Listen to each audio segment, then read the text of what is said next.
Okay, awesome. All right, I call this meeting to order at 7:08.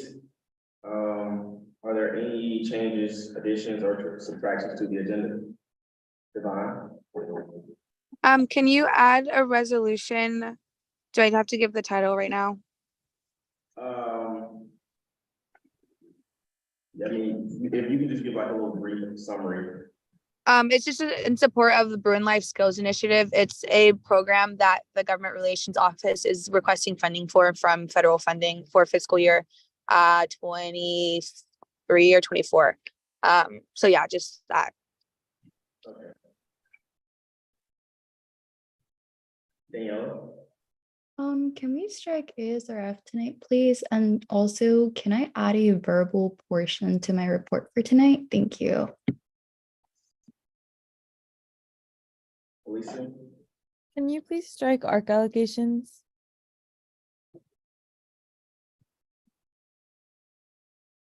All right, and I'm gonna I'm gonna be like the divine. So I had a Florida student government president reach out regarding some legislation that's currently being proposed in the legislature. So we're currently right now, I got my team behind the scenes finishing up a resolution because we just found out about this today. So can we add a resolution urging Florida leadership to denounce harmful legislation?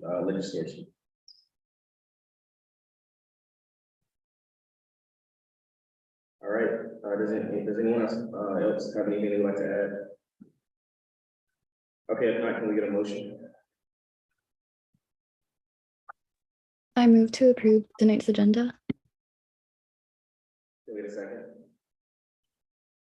My second. All right, Daniela motions, Eliana seconds, all in favor, please raise your hand.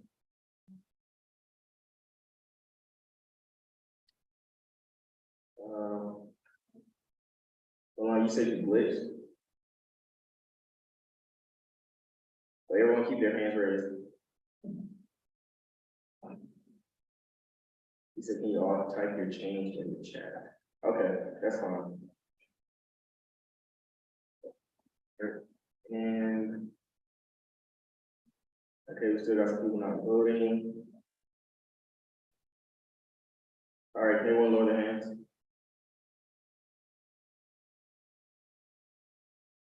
All right, all abstaining, please raise your hand.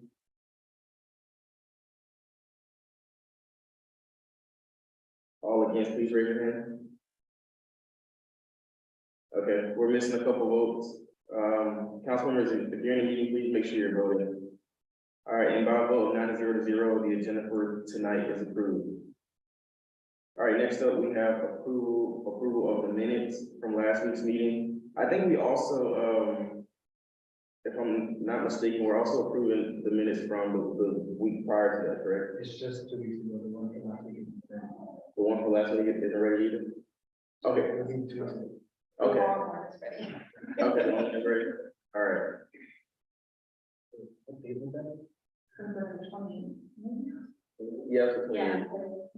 Okay, so we're approving the minutes from the surplus discussion. The minutes from March 7th aren't ready yet, so we're going to just make sure you whoever does the motion is approving the minutes of February 28th.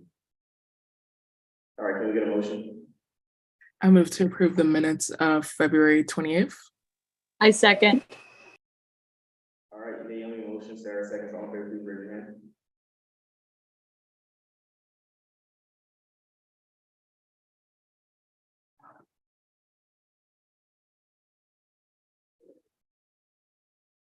And by a vote of 12-0, the motion passes and minutes from February 28th are approved.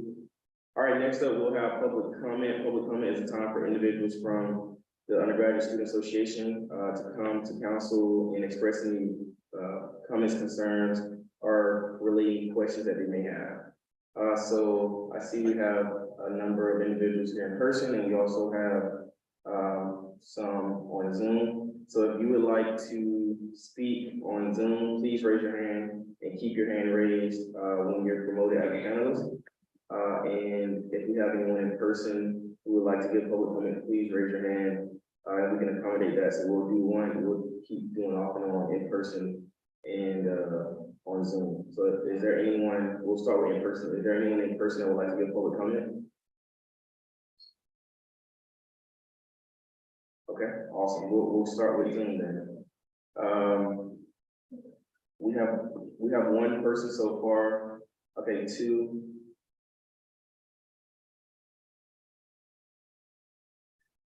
All right, can we promote Ryan as well? All right, and then we'll start with Lexi. The floor is yours. Hi there. Thanks so much for giving me the space to comment. I'm back from last week representing the Pediatric AIDS Coalition, hoping to learn a little bit more about the timeline for the BOD grant hearings. I believe the representative was not here last week, so if they are here, would love to hear from them. Carl, can I comment on that? Yes. So I'm one of the members on the BOD committee. Thank you for coming to council meeting.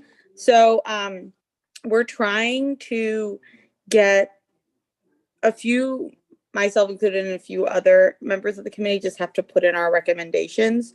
It's just that I wasn't able to do it. I'm not able to do it until tomorrow because I have a final.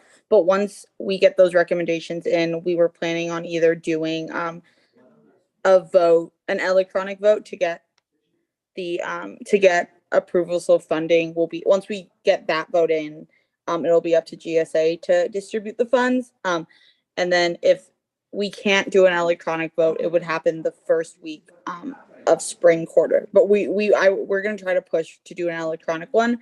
So the money can come to the orgs as soon as possible. I hope that was a helpful answer. Could I ask a follow-up question? Sure. Yes. So last year, the hearings came out about a week after the deadline. Can I ask what the delays were this year? Yeah, I can't give you the best answer because the financial supports, like I'm the financial supports chair. I don't directly deal with admin, but we got the spreadsheet. I believe the deadline was in February, correct? Yes. We only got the spreadsheet last week with all the allocations. So I can't give you a full reason as to why that delay was what it was. But on our end, I think it's just not, I totally understand for wanting your funding. It's just also for me, it's just like the final and stuff like that. But for the admin end, I couldn't give you an answer. For a better answer, I would suggest reaching out to the budget review director because he's the one who deals with the more admin side of things, if that makes sense. Do you have a contact for that person? And thank you for the explanation. Yeah, I can send their email in the chat for you. Thank you. All right, thank you. Sarah, I was gonna say also, can you make, we don't have to come to you next week, right? Can we please get Dakota to come to council, like, as soon as possible? I mean, I've still been getting emails also from individuals who are concerned about BOD, so can we have Dakota come and give an update or something, so we can kind of figure out what's going on with all these complaints? Yes, I can definitely relay that message. Thank you. Is there anyone else in Zoom that would like to give public comment? Let's see. Oh, Ryan. All right. Hi, I'm Ryan, and I also had a question about BOD.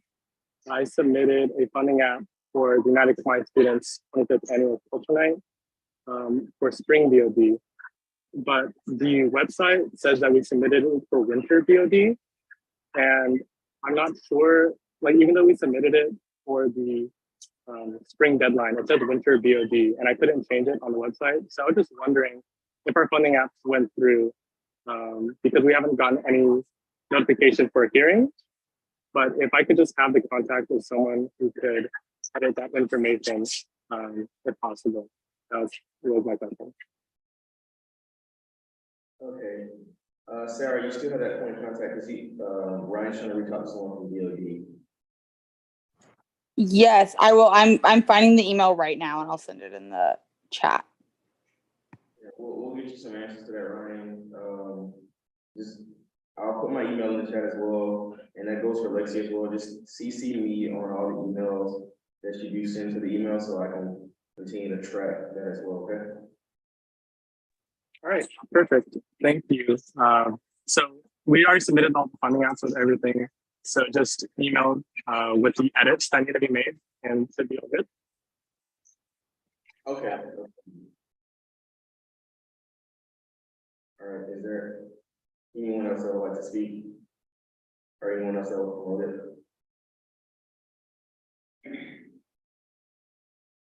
Okay, awesome. All right, I'll be closing public comment at 7:19. All right, next up we'll get into funding. First up, we have capital contingency. Hi, everybody. For capital contingency, we have a total request of $544.65, and we recommend an allocation of $544.65 for one non-USAC entity. And I'll put that in the chat right now as well.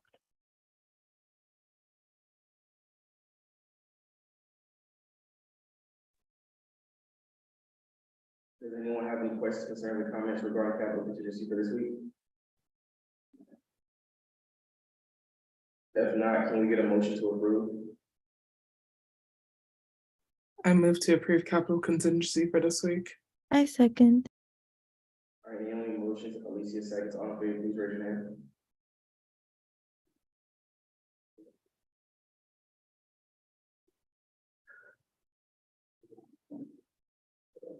All right, and by a vote of 12-0, the motion passes and capital contingency for this week is approved.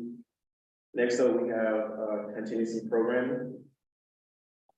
And for contingency programming, we have a total request of $57,833.02, and we recommend an allocation of $20,821.02 for 36 non-USAC entities. And I'll also put that in the chat as well. Phoebe, do you have a question? Oh, sorry. All right, does anyone have any questions regarding contingency programming for this week? All right, if not, can we get a motion? Move. Go ahead. Laurel, I have a quick question. Yes. Is this the fund, the contingency fund, the TIF that we reached out to Phoebe about? The one that's in the chat? No, this is from the FICOM chair, FICOM fund. That fund is you'll see it H. Gotcha. Okay. Does anyone else have any other questions? All right, if not, can we get a motion, please?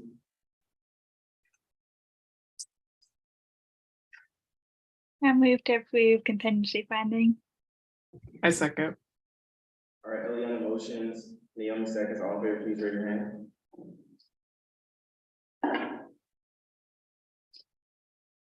And by a vote of 12-0, contingency program for this week is approved. All right, next up we have SFS allocations. One.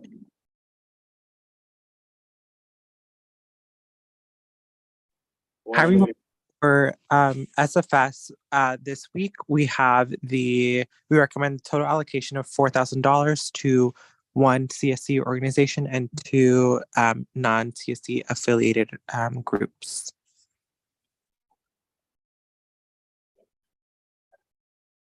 Does anyone have any questions, comments, or concerns regarding SFS allocations?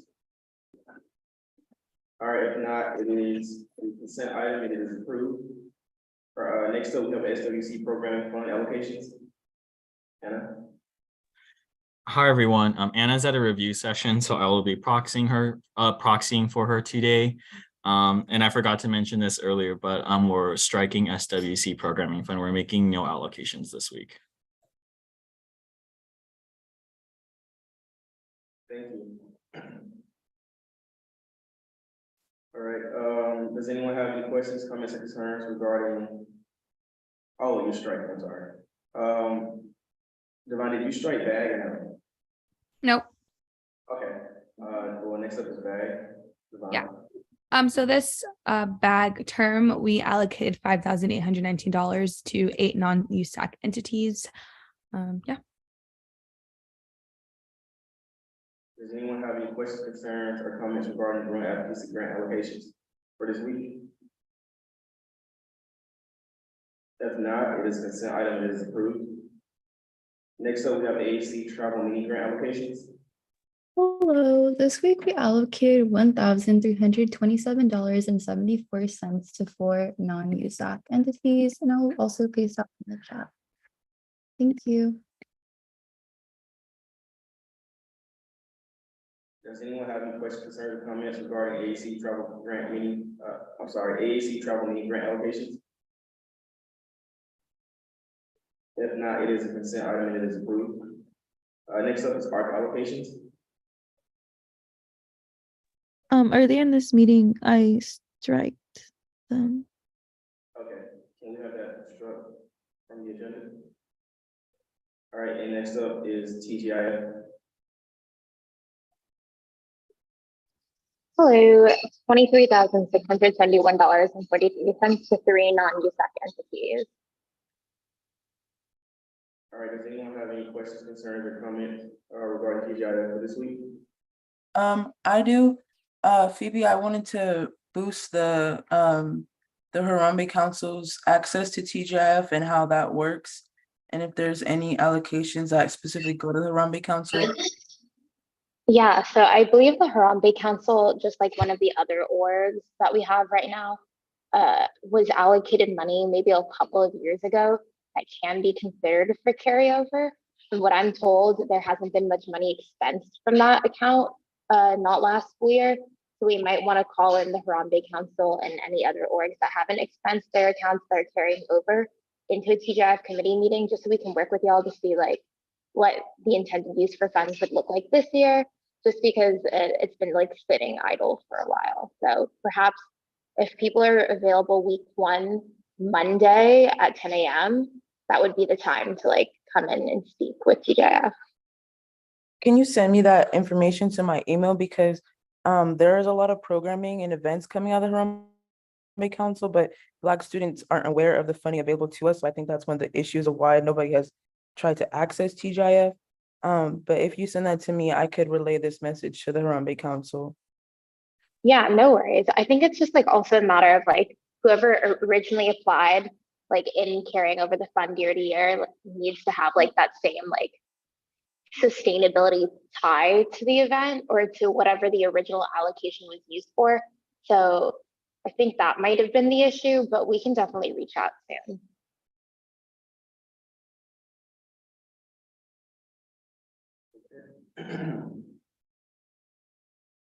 Does anyone have any other questions regarding TGIF for this week? All right, if not, it is consent item and it is approved. All right, next up, we have a special presentation by Calvert, a quarterly update in Oceans campaign. Oh, it's in person. Awesome. Oh, yeah, we got Calvert. Make it standard. Yeah.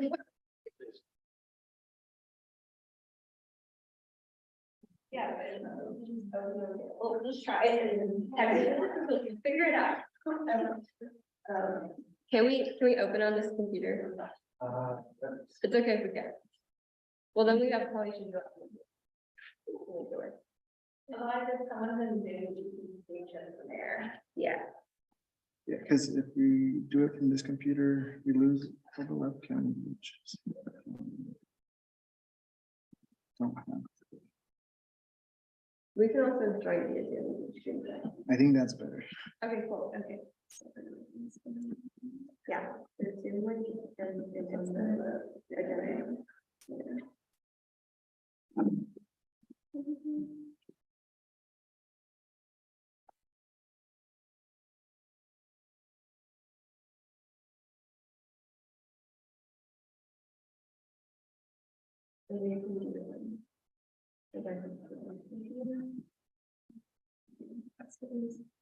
Do we know what the passcode is? 2, 3, 4, 5. Oh, I see it. I do not answer.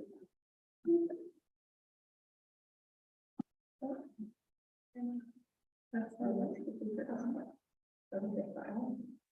Wait a minute, try it. There's a space in it. Do you guys want me to screen share on Zoom? I think she's almost there. Okay, I know. I'm sorry. Okay. So that's the next one, speaker screen. But that's it. Yeah, if your Zoom name is Lucy. Yeah, my Zoom name should be Lucy or Lucy Cow. Okay, there we go. Sure, put it down over there. Okay.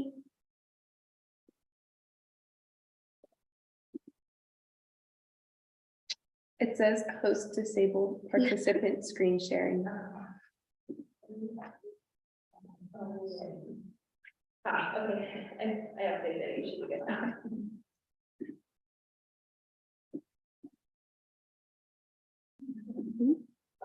We're gonna do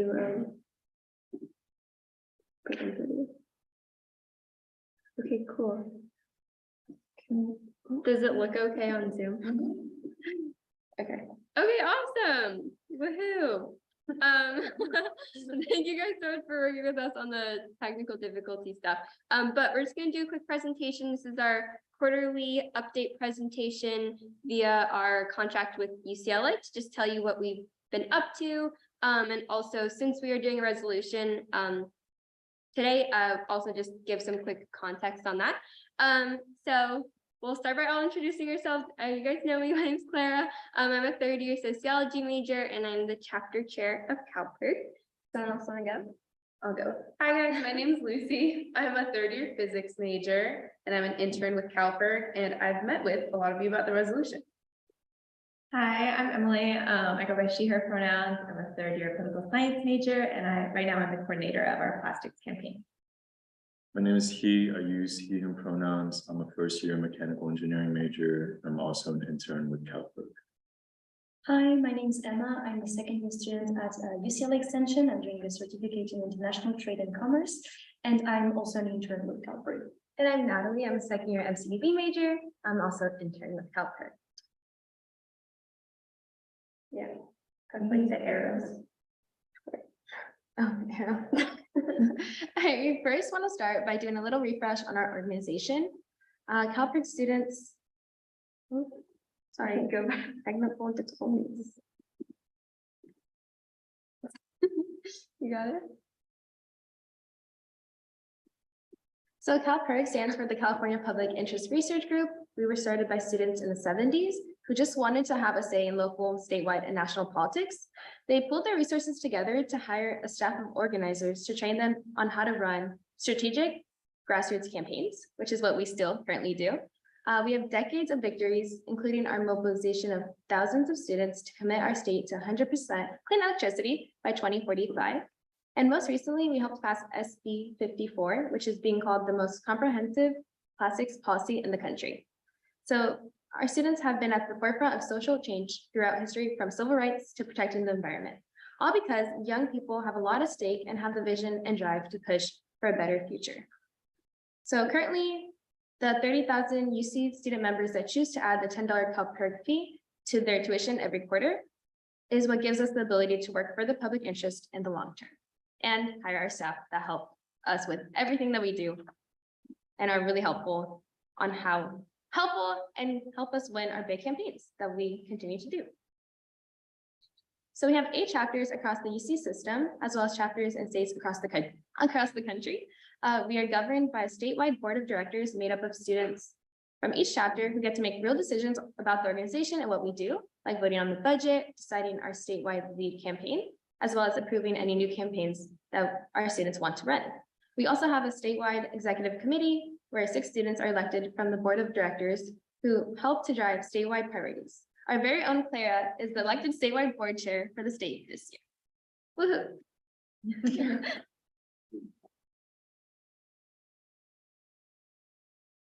At UCLA, so far this quarter, we've had 121 people volunteer with us. We've also had 31 students take on an internship, and we have educated over 4,000 students through class presentations and have over 18,000 students on our email list. So now I'm going to give an update on the campaigns that we've been running so far, starting with our Save Our Seas campaign. So we all understand that the oceans are deeply important, especially here in California, where we have such an extensive coastline. The ocean contains an abundance of wildlife.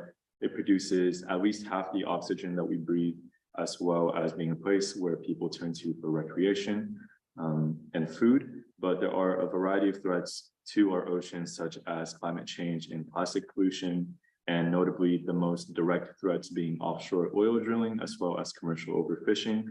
We only need to look at the terrible oil spill that happened near Huntington Beach just in 2021 as a painful reminder of this fact. And so the mission of the Save Our Seas campaign is to stop this from happening. And thankfully, California has been a leader in fighting for ocean protections for decades, culminating in the creation of the network of state marine protected areas, or MPAs, that were put in place to protect the most important and vulnerable habitats on California's coast, which is the first of its kind. And like national parks on land, these marine protected areas would set aside important ocean habitats for the conservation of ocean life. Our primary objective for policymakers is to set a goal of highly and fully protecting 30% of California's coast by 2030, and set California on track for 50% fully protected areas by 2050, rather than the 16% that is currently set aside. We'll also work to strengthen protections for the existing marine protected areas that we have.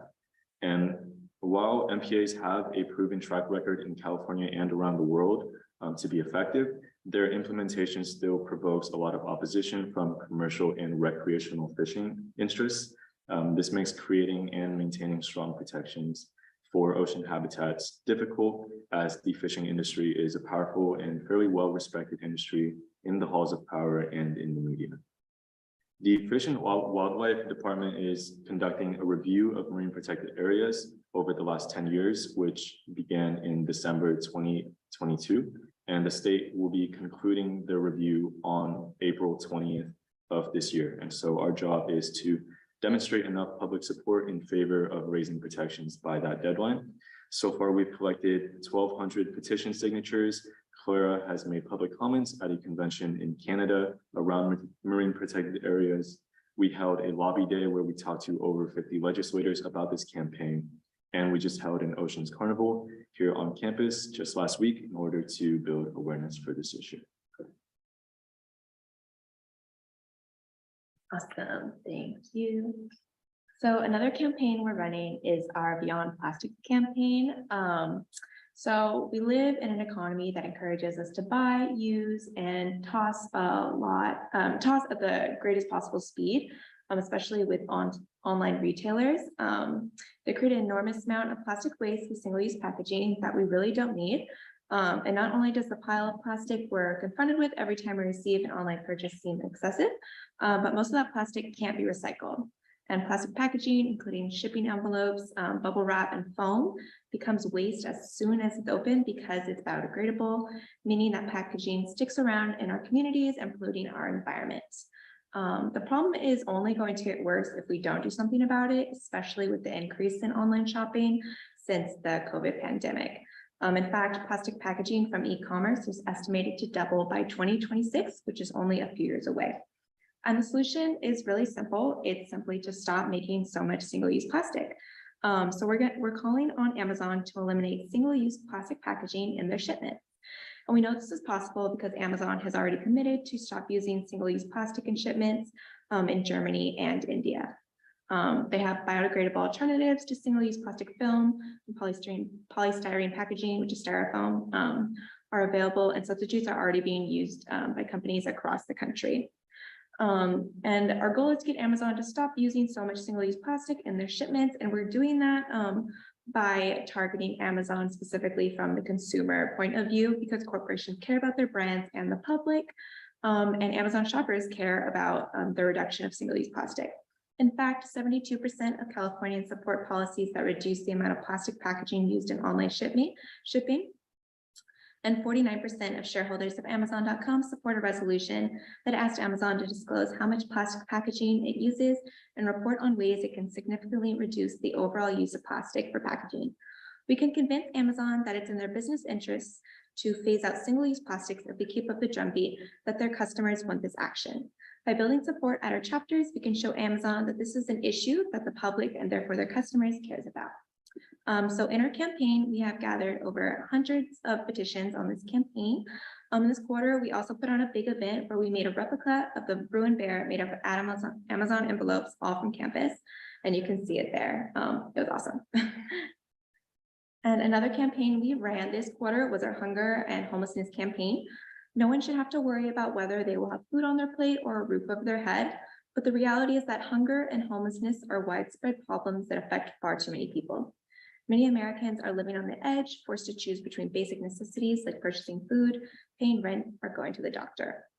And we have the resources and knowledge to eliminate hunger and homelessness in our time, but it does remain to be seen whether we have the political will to provide a real support system that ensures everyone has access to food and shelter. These problems only continue unless we lend a hand to those in immediate need, while at the same time creating meaningful solutions to end hunger and homelessness. Fortunately, on campuses across the country, there are students like us who are dedicated to making our communities a better place and improving the lives and well-being of those around us. And that's where our hunger and homelessness campaign comes in. So we take students' passion and dedication and harness it through a combination of direct service, education, and fundraising. As students, we have the ideas, solution, and resources to make change. And by joining together across the country, we can end hunger and homelessness. And our goal this quarter was to put on a fundraising event, and we did that during week 1.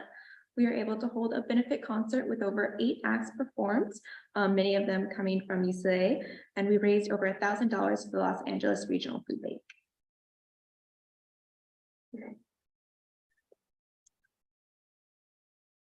Okay, so let's talk a bit about our organizational highlights this quarter. So every quarter we run a recruitment drive to build support for our campaigns and find students that are interested in getting involved with us. And this quarter we had 58 students join our meeting, our kickoff meeting, and it was the biggest winter kickoff meeting out of any per chapter across the country. As you may know, CalPERC is funded through a $10 per term fee. Students can opt into adding to their tuition. This funding is what gives us the political power, staff training, and resources to win these big campaigns for the environment. We also have a contract with the university that says that we need to sign up at least 10% of the student population to be dues-paying members to show sufficient enough support for our program to even exist. And this quarter, we signed up 1,001 new members, which puts us at over 12%. In addition to the funding, we educated thousands of students on our Oceans campaign and collected over 800 petitions in support of increased marine protected areas in California. Finally, a big highlight for this quarter was our 2 lobby days. So we worked every quarter to build a ton of support for the issues we work on, on the issues we work on, so that we can deliver this support to the halls of power. And this quarter, we were part of 2 lobby days. So the first was a federal lobby day where 4 of our CalPERC students, so including 2 from UCLA, were chosen to represent California in Washington, DC. We in total did 80 lobby meetings, 17 for California, where we talked about federal legislation to break free from plastic pollution, make textbooks more affordable, and ensure that we, as consumers, have the right to repair our own things. Then just this weekend, we had our California Lobby Day, where 50 students from across the state went to Sacramento, where we met with 50 offices to talk about our Oceans campaign, textbook price transparency, electric school buses, and more. Woo, okay. So what we're doing next quarter is we're going to continue a lot of our work from this quarter. We're going to continue doing our Oceans campaign and also our Amazon Plastics campaign. We're also interested in doing more basic needs work. And then we're going to introduce a couple previous campaigns that we've worked on in the past, like our Save the Bees campaign, which we did a couple of years ago, and also restart our new voters project to prepare for 2024. So yeah, and we have one more slide that's just about the resolution, but that's a little bit about us right now. If anyone has any questions about what we did this quarter, I can answer them now.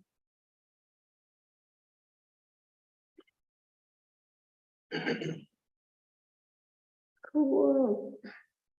All right, do the next slide. Okay. So later in this meeting, you guys will all have the opportunity to vote in favor of a resolution supporting the Vision of Our Oceans campaign to increase California's network of highly protected marine areas to encompass 30% of the coastline, which is in line with the governor's 30 by 30 commitment. And it's also what experts say is necessary for the long-term health of our oceans. So we believe that by passing a USAC resolution, you guys can help CalPERG and its mission to fully protect 30% of our coastline, prevent climate change, and protect marine species and ecosystems. For this campaign, it's imperative that we show Governor Newsom how much student support and just support in general that we have. We intend on passing the same resolution at every UC so that the entire UC student body is represented as supporting the issue. And every school is working on it right now, but we are the first to put it to a vote. So if you guys all vote in favor tonight, UCLA will be the first school to pass the resolution and hopefully encourage all the other schools to follow us. Basically, the content of the resolution goes over the 30% vision, the 10-year review process that the state's doing, which makes the issue so important right now, and how important the oceans are despite being extremely threatened. So the resolution essentially says that USAC supports California increasing marine protected areas, and by passing it, you will all help ensure that our coastal waters will be thriving for generations to come. If anyone has questions about the resolution, I can answer them. I don't have a question about the resolution per se, but I'm just curious if y'all do work on like culturally relevant, like traditional indigenous approaches to climate change.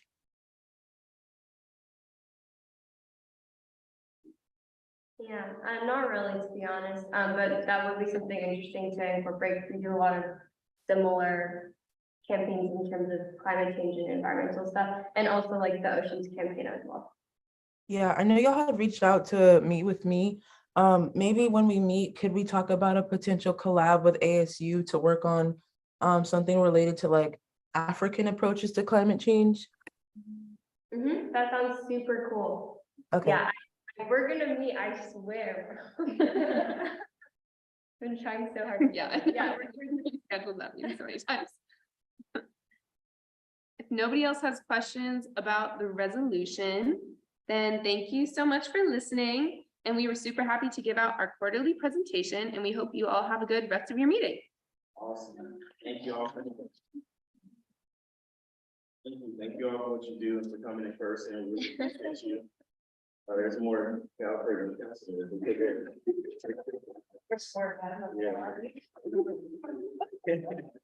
All right. Now we're moving forward. We have referendum on equitable inclusive access. I see a Chavez supposed to be giving this presentation as Chavez been promoted. Okay, can we please promote Isabella and Devanshi also has their numbers.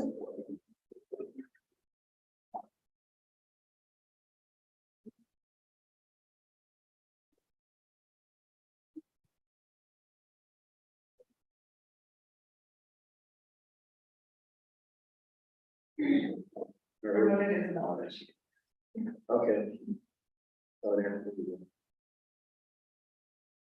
right, whenever you want, the floor is yours, Isabella and the motion.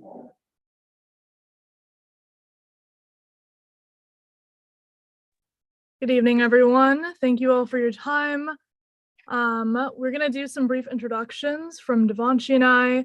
My name is Winnie Xu. I am a student here at UCLA, and together we are representing PACT, which stands for Preserve Abortion Access California Task Force.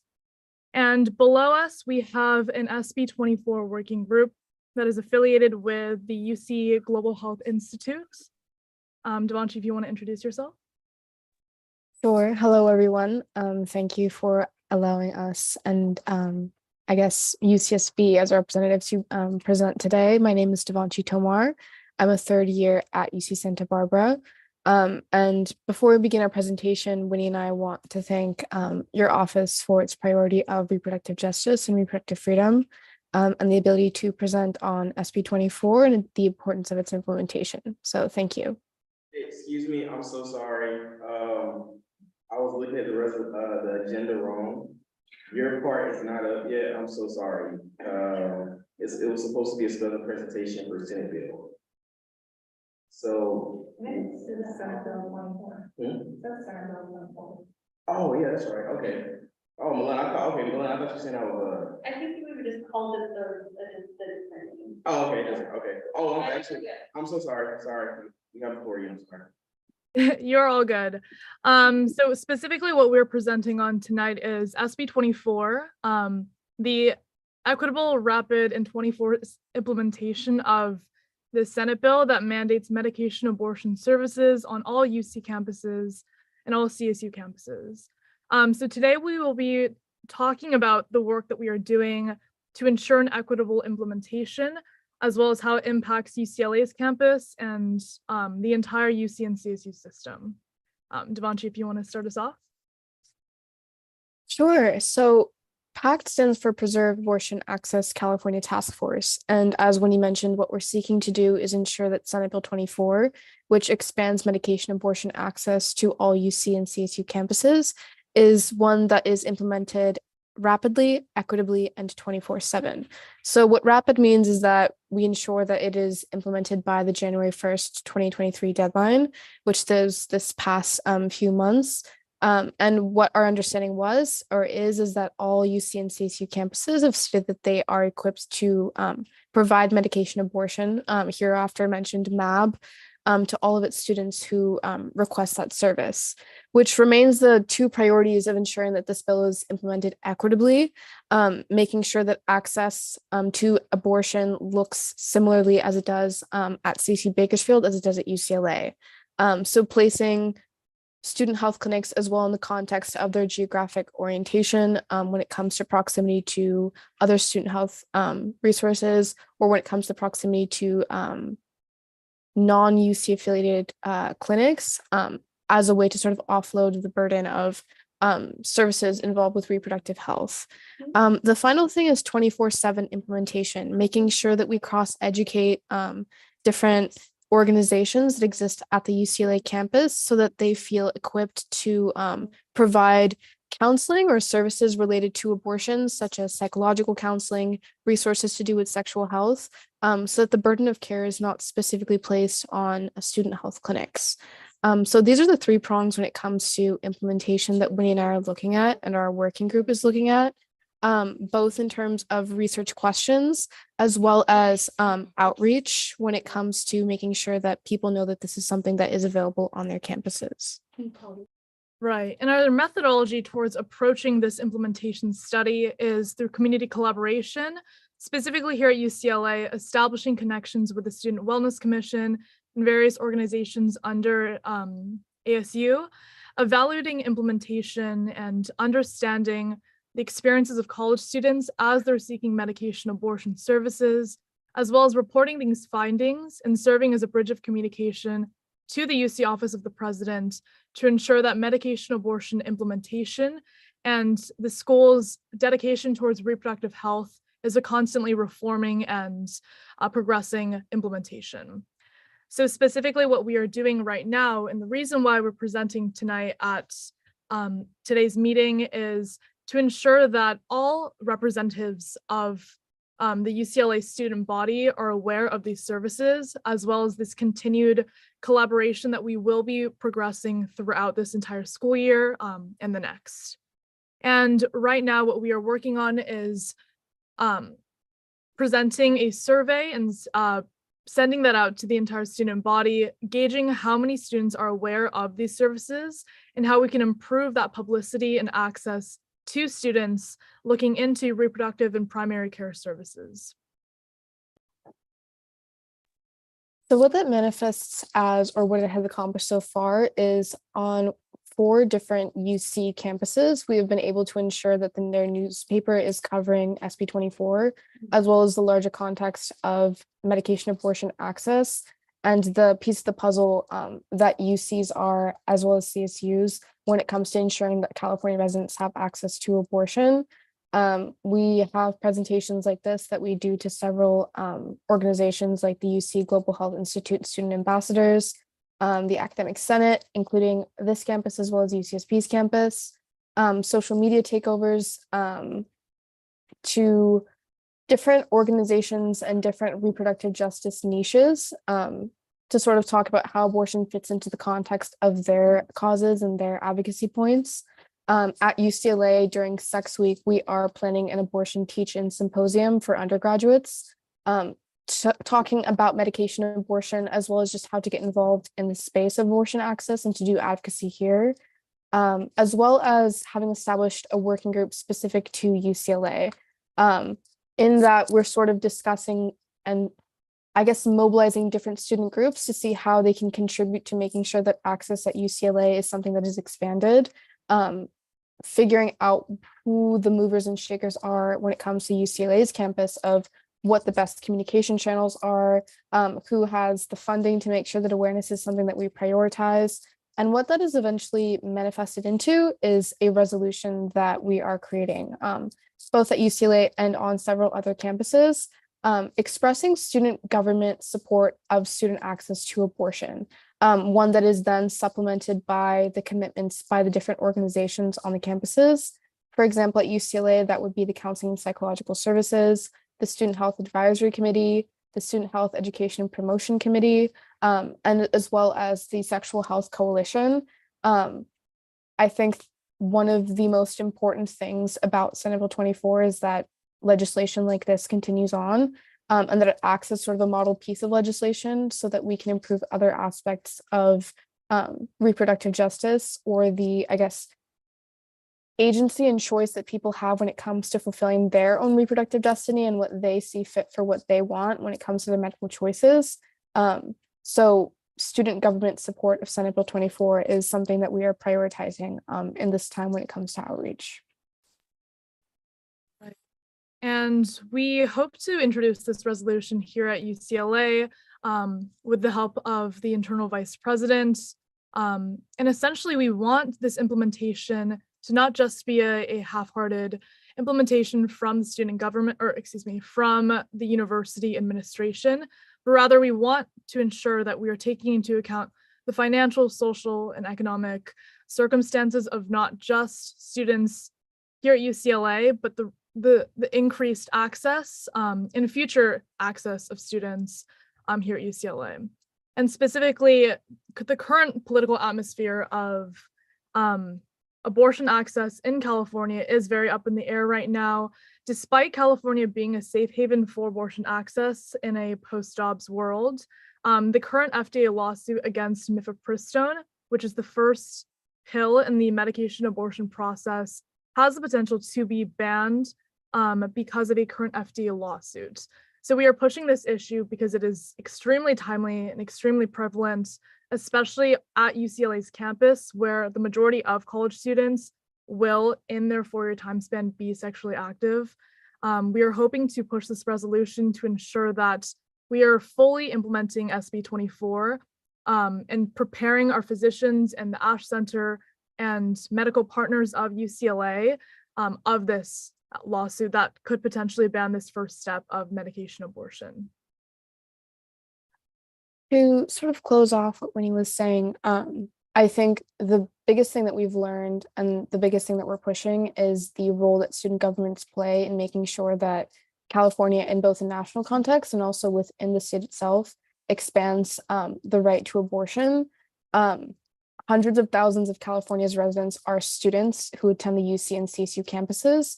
So if we are able to do our part to make sure that access is something that they have, and expanded access as well beyond just the hours of the Monday through Friday, 9 to 5 at a clinic, but also with the student groups that they consult, the resources they're able to access online, the funding they may have access to little pieces of the puzzle can help a lot when it comes to making sure that California meets its promise to be a safe haven for those seeking abortions. So those are the things that we are prioritizing, especially when it comes to this lawsuit that will and has begun to lead to heavy discussions about what access looks like in California, because this isn't something that we can attempt to combat, considering it's a national injunction that would be called against this bill. So what this looks like is, in terms of what PACT is doing, is being a lot more aggressive with making sure that people know what this bill means, or what a decision that bans mifepristone means for people seeking abortions, making sure that there's no misinformation spread. And it also affects the research questions that we ask in terms of our subcommittees at the working group. How best to prepare physicians also means being able to provide the data.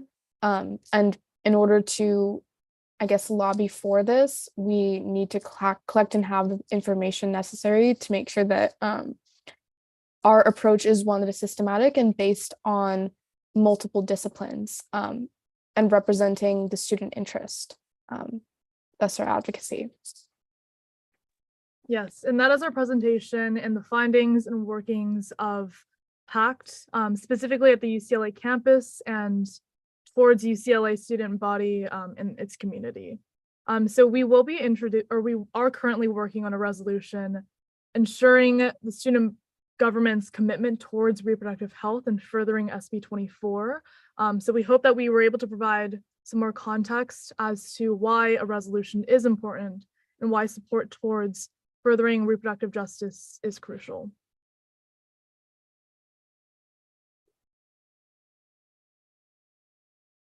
Awesome. Thank you so much. Does anyone have any questions, concerns, or comments? Daniela? Yes, thank you all so much for coming here today.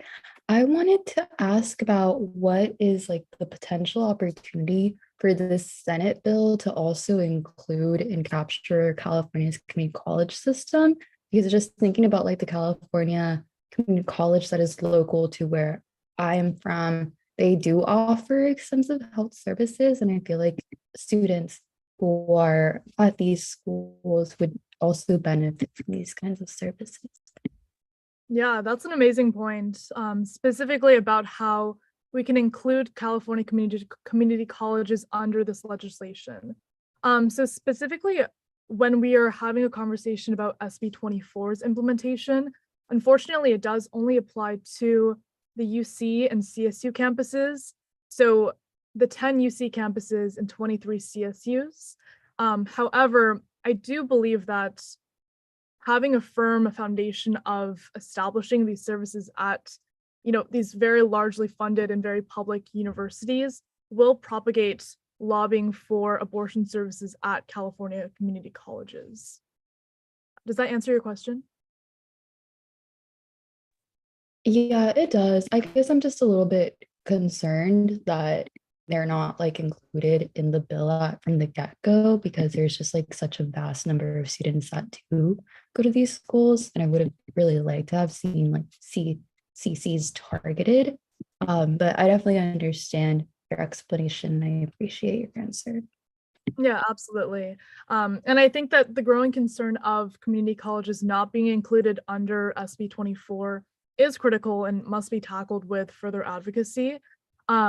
But I think specifically, Senate Bill 24, as it was introduced in 2019 and signed into law 2020, it does include CSUs and UCs just because it is all under the UCOP jurisdiction.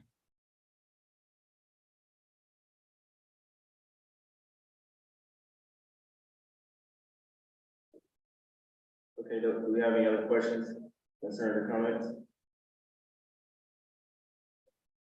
All right, if not, thank you so much for this presentation. All right, thank you all. Have a great night. Yeah. All right, next up we have ASUCLA Board of Directors update. I think that's going to be in person. Yeah, you can go to the mic.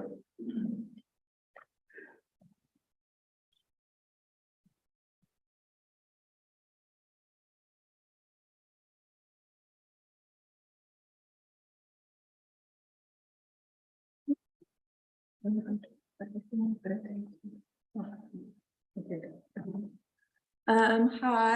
my name is Julia. Hi, everyone. I'm Ludia, and we're on the grad reps on the BOD. I currently serve as the vice chair, and then I serve as the finance committee chair.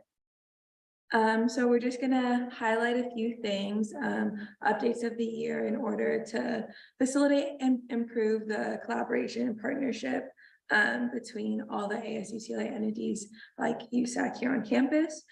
So first we're gonna highlight some USAC specific significant joint accomplishments that have been undertaken this year. So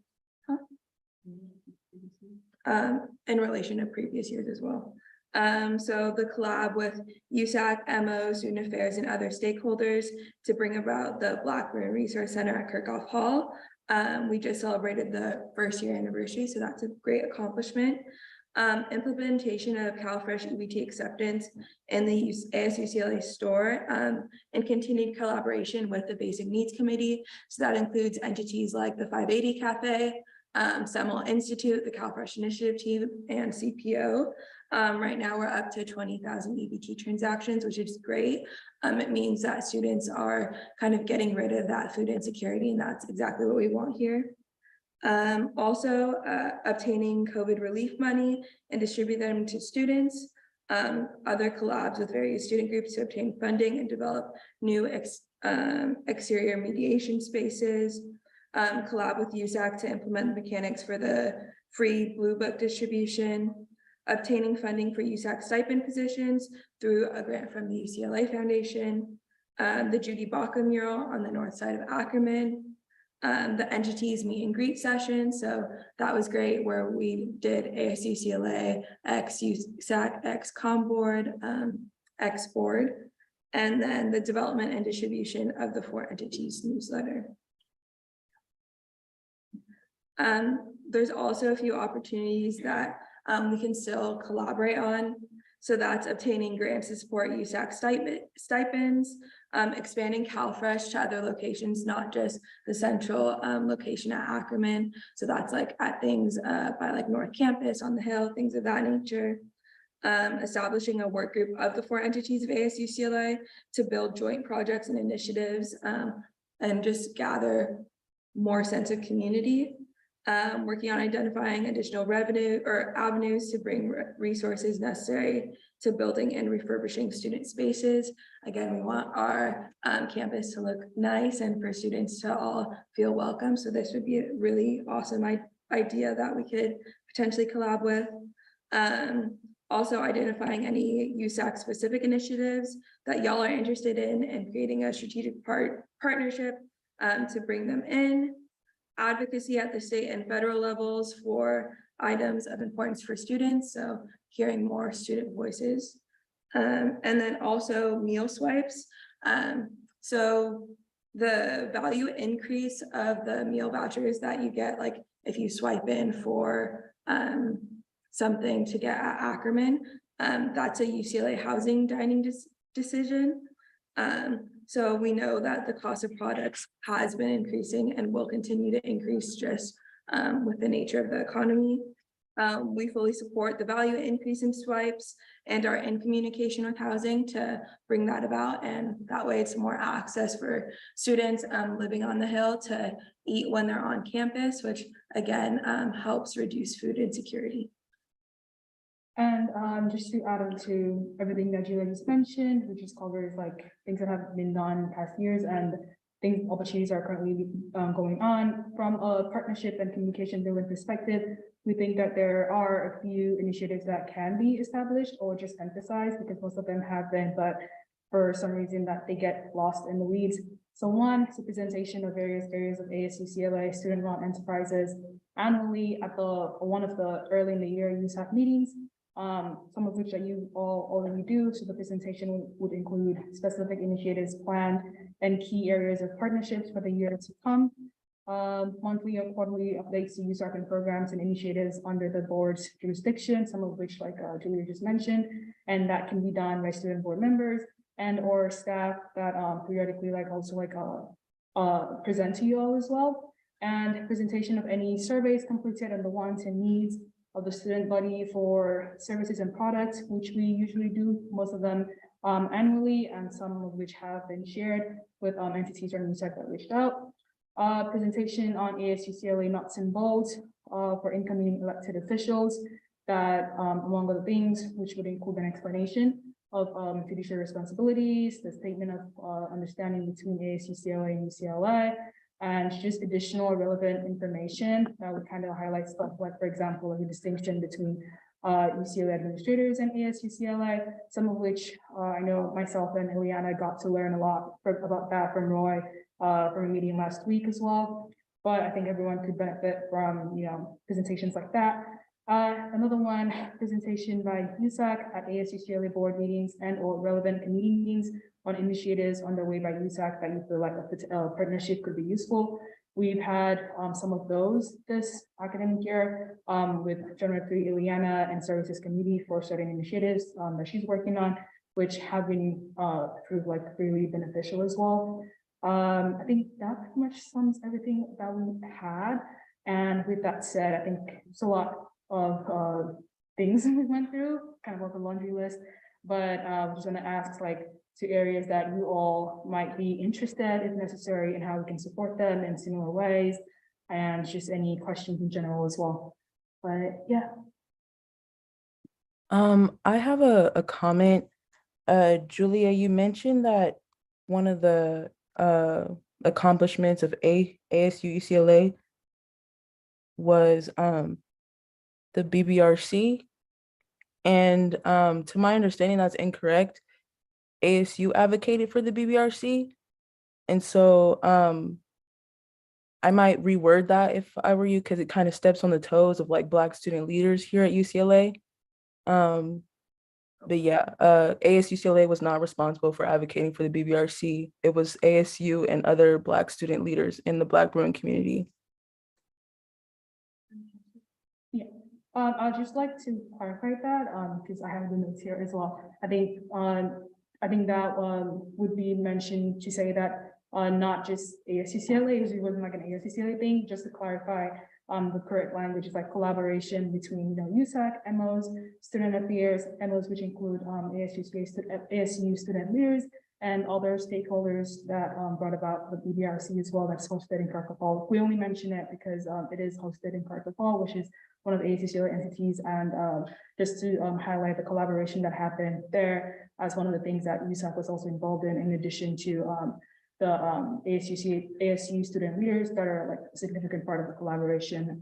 I hope that kind of like clarifies things better. Yeah, ASUCLA wasn't taking ownership of that. It was meant to, the starting thing that I started off with was collaboration, not. Gotcha. And you mean collaboration with the ASU board from last year, not this year? The collaborations are from previous years and recent years. Gotcha. Okay. I'm just clarifying because I'm on the ASU board this year, and I don't think ASUCLA has worked to collab with us this year. So yeah, thank you. Thank you for your question. That was helpful to clarify. All right. Does anyone else have any questions for ASUC BOD undergrad reps while they're here? All right. Thank you so much. Awesome. Yeah.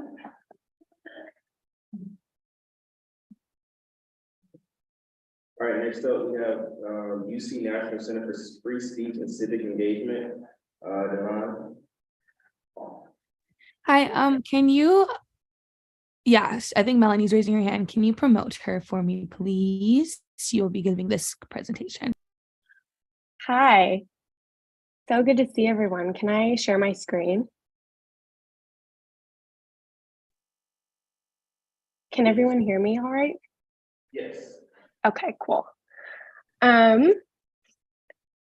So hi, my name is Melanie Zeman, and I am a program associate at the UC National Center for Free Speech and Civic Engagement. And I'm here to talk a little bit about what the center does, introduce you to our work, and also to discuss one of our programs, which I think would be of interest to UCLA students and staff, which is our Voice Initiative. First, I just want to thank Divine for allowing me to join this meeting. It's a pleasure. First, our center focuses on moving the conversation around the topics of free speech and civic engagement, from sound bites to thoughtful dialogue through research, advocacy, debate, and discussion. We are dedicated to ensuring that all higher education stakeholders are prepared to understand, defend, and advance these values.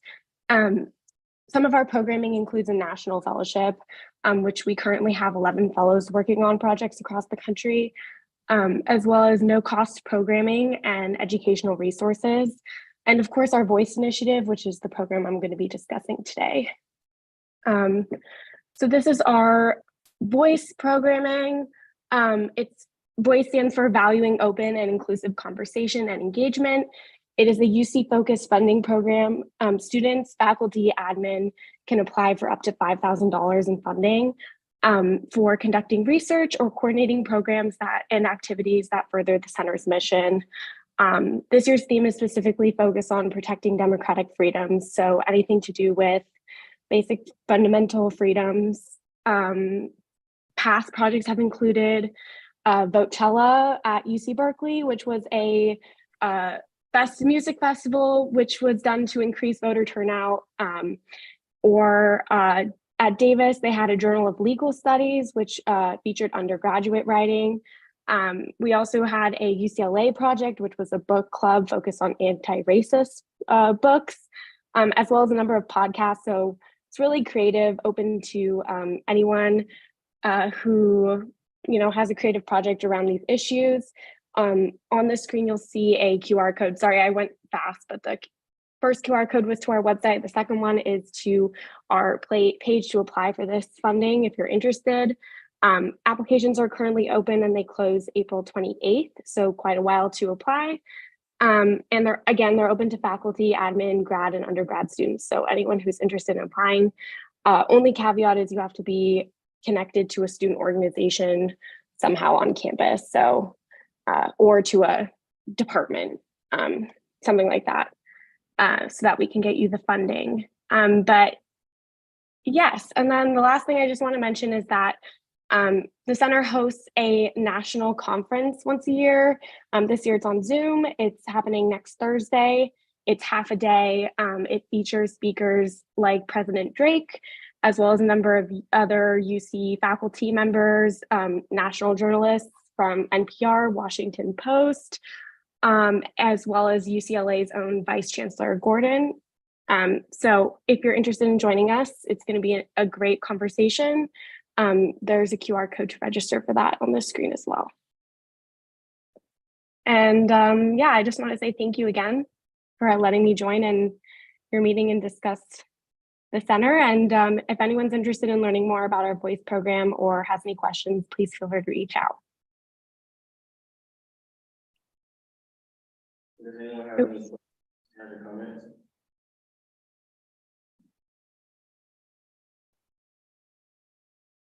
Okay. I did have one question. Yeah. Obviously free speech is awesome. I was curious in regards to, what are your thoughts on, like, how do we ensure, protect free speech while also not allowing, hate speech, especially as we kind of, move into a presidential election on the national level, and we've seen what happened at UC Davis with the 100-man brawl. So how do we also not, allow, ideology like the traitors, Proud Boys to come on campus and spout hate and stuff. So I was just curious. Yeah. I think it's a great question, and it obviously is something that the center works on every day. We were actually just at UC Davis last week for a town hall on free speech. Our center executive director spoke on free speech there in connection to the events that are going on tonight there.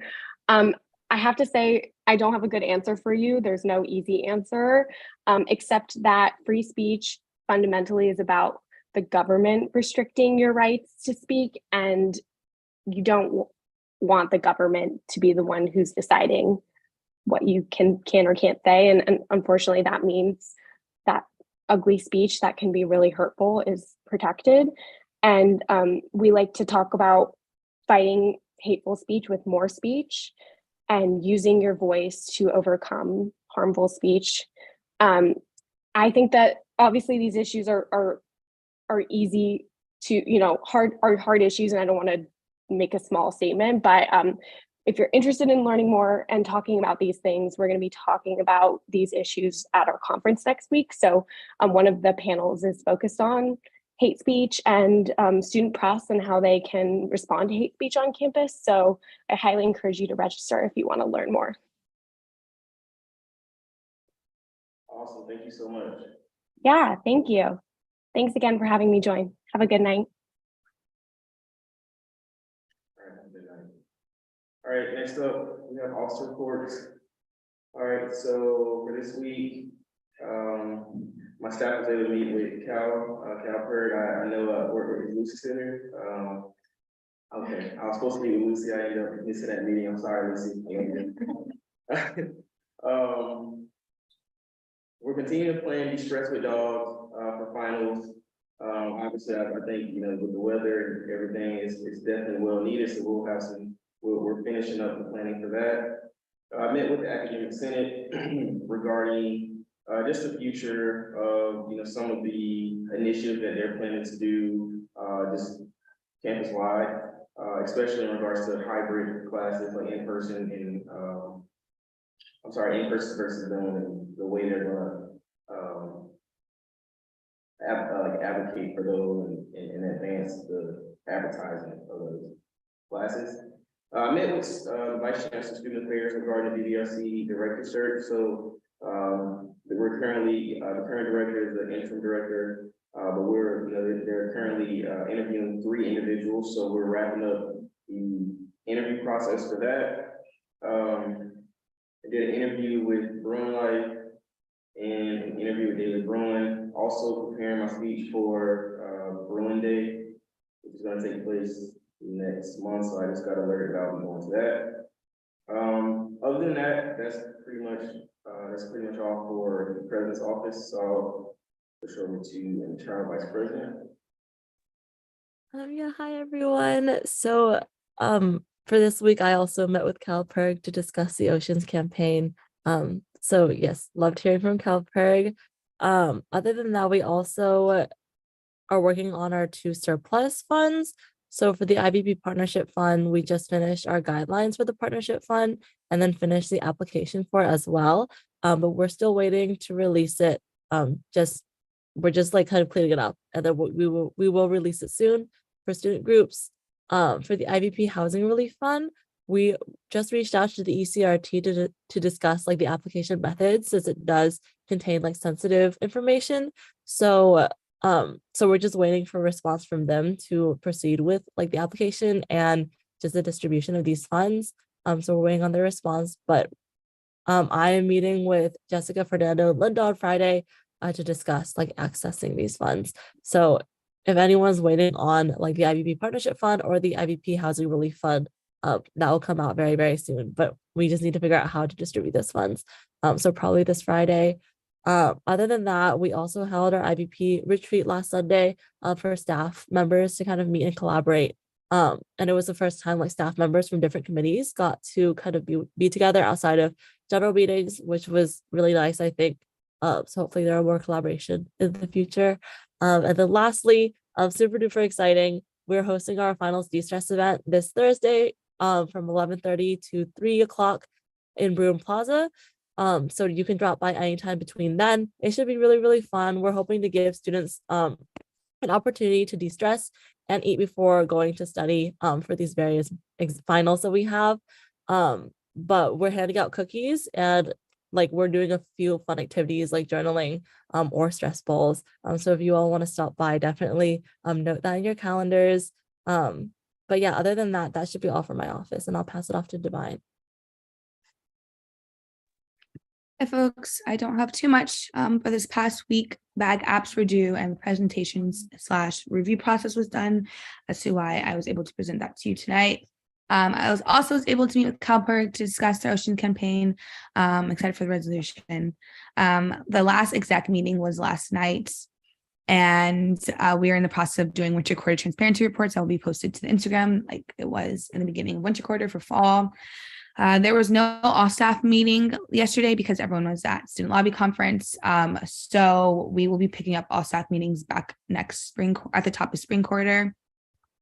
SLC, as I mentioned, was this past weekend. We sent, I think, 20 something UCLA folks to lobby on different issues and different bills to the states.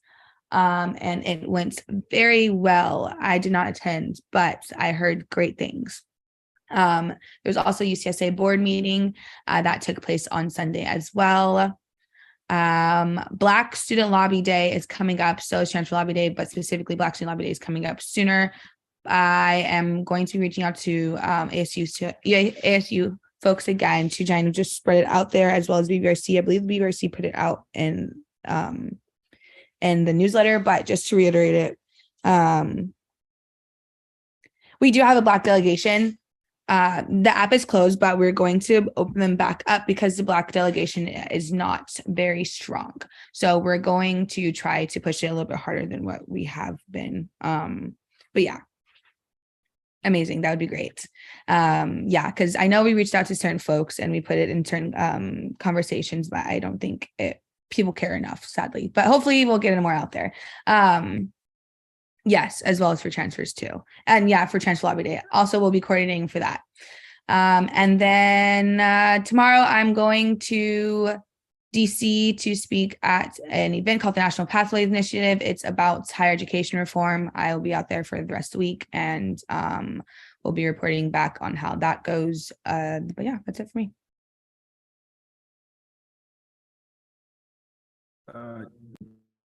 Gen Rep 3.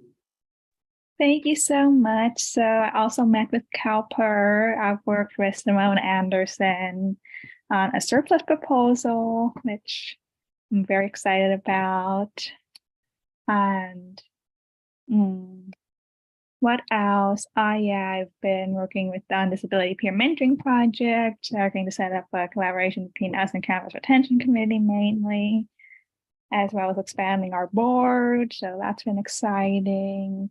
Working on processing a few more micro grants. And I got a statement up on Instagram and Twitter about anti-Blackness and ableism, which has been going on in UCLA, and promises which they've been breaking from the sit-in last year. So yeah, thank you. And yeah, shout outs to Tyra Cobbs, Simone Anderson, who I have been working on Congressional Advisory Board too, so hopefully that'll get running soon. And working with Carl, thank you. Appreciate your work on that. So yeah, shout outs to Simone, Tyra, Disabled Students Union, Carl, and probably other people. It's Isaac Levy from my staff. Love you too, Tyra. You're awesome. So yeah, it's been great. Also, happy Pi Day, everybody. So love y'all. Thank you, Eliana.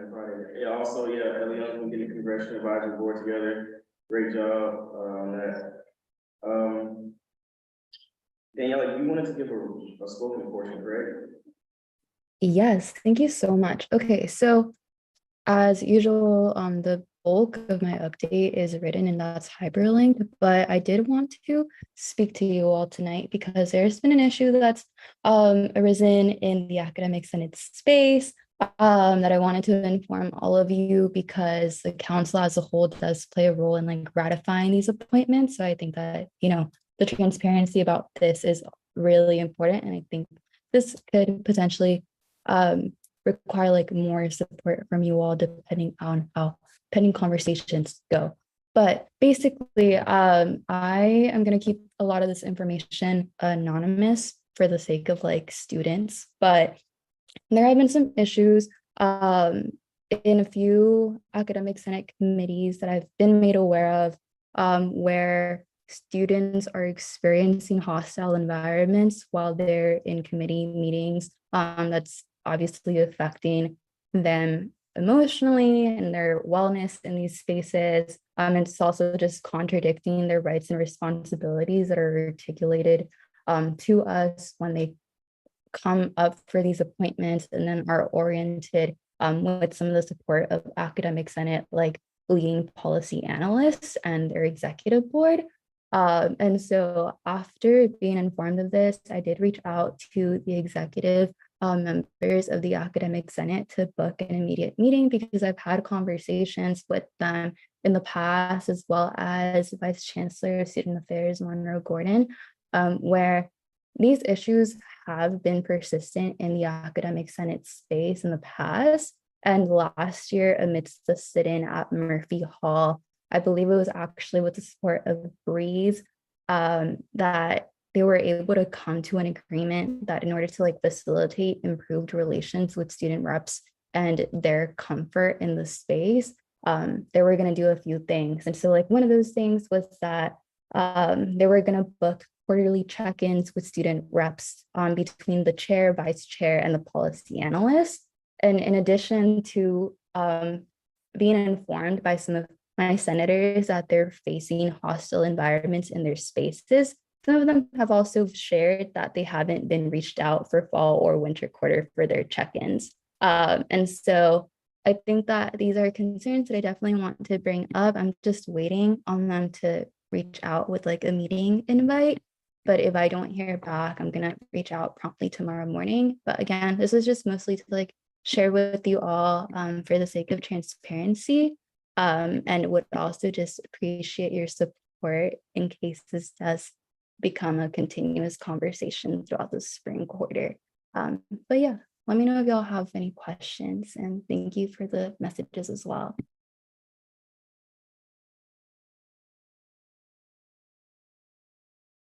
Does anyone have any questions about any of the topics Danielle has brought up?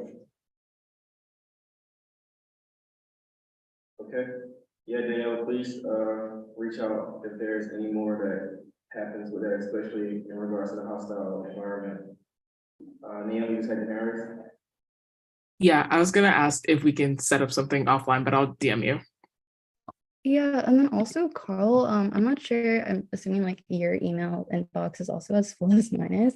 I think that April did want you to sit in on that meeting, and I think they might be waiting for your availability. Okay, I'll check and send that to April. Okay, thank you. All right, next up we have the Campus Events Commission. Hi, mine's pretty short. We wrapped up programming for the quarter. A lot of work going into planning events next quarter. We have a lot of concerts and speakers and film events for next quarter planned. So that's super exciting. Yeah, just like stay tuned on our Instagram for some updates there. Just kind of working on it so that we can relax over spring break. Thank you.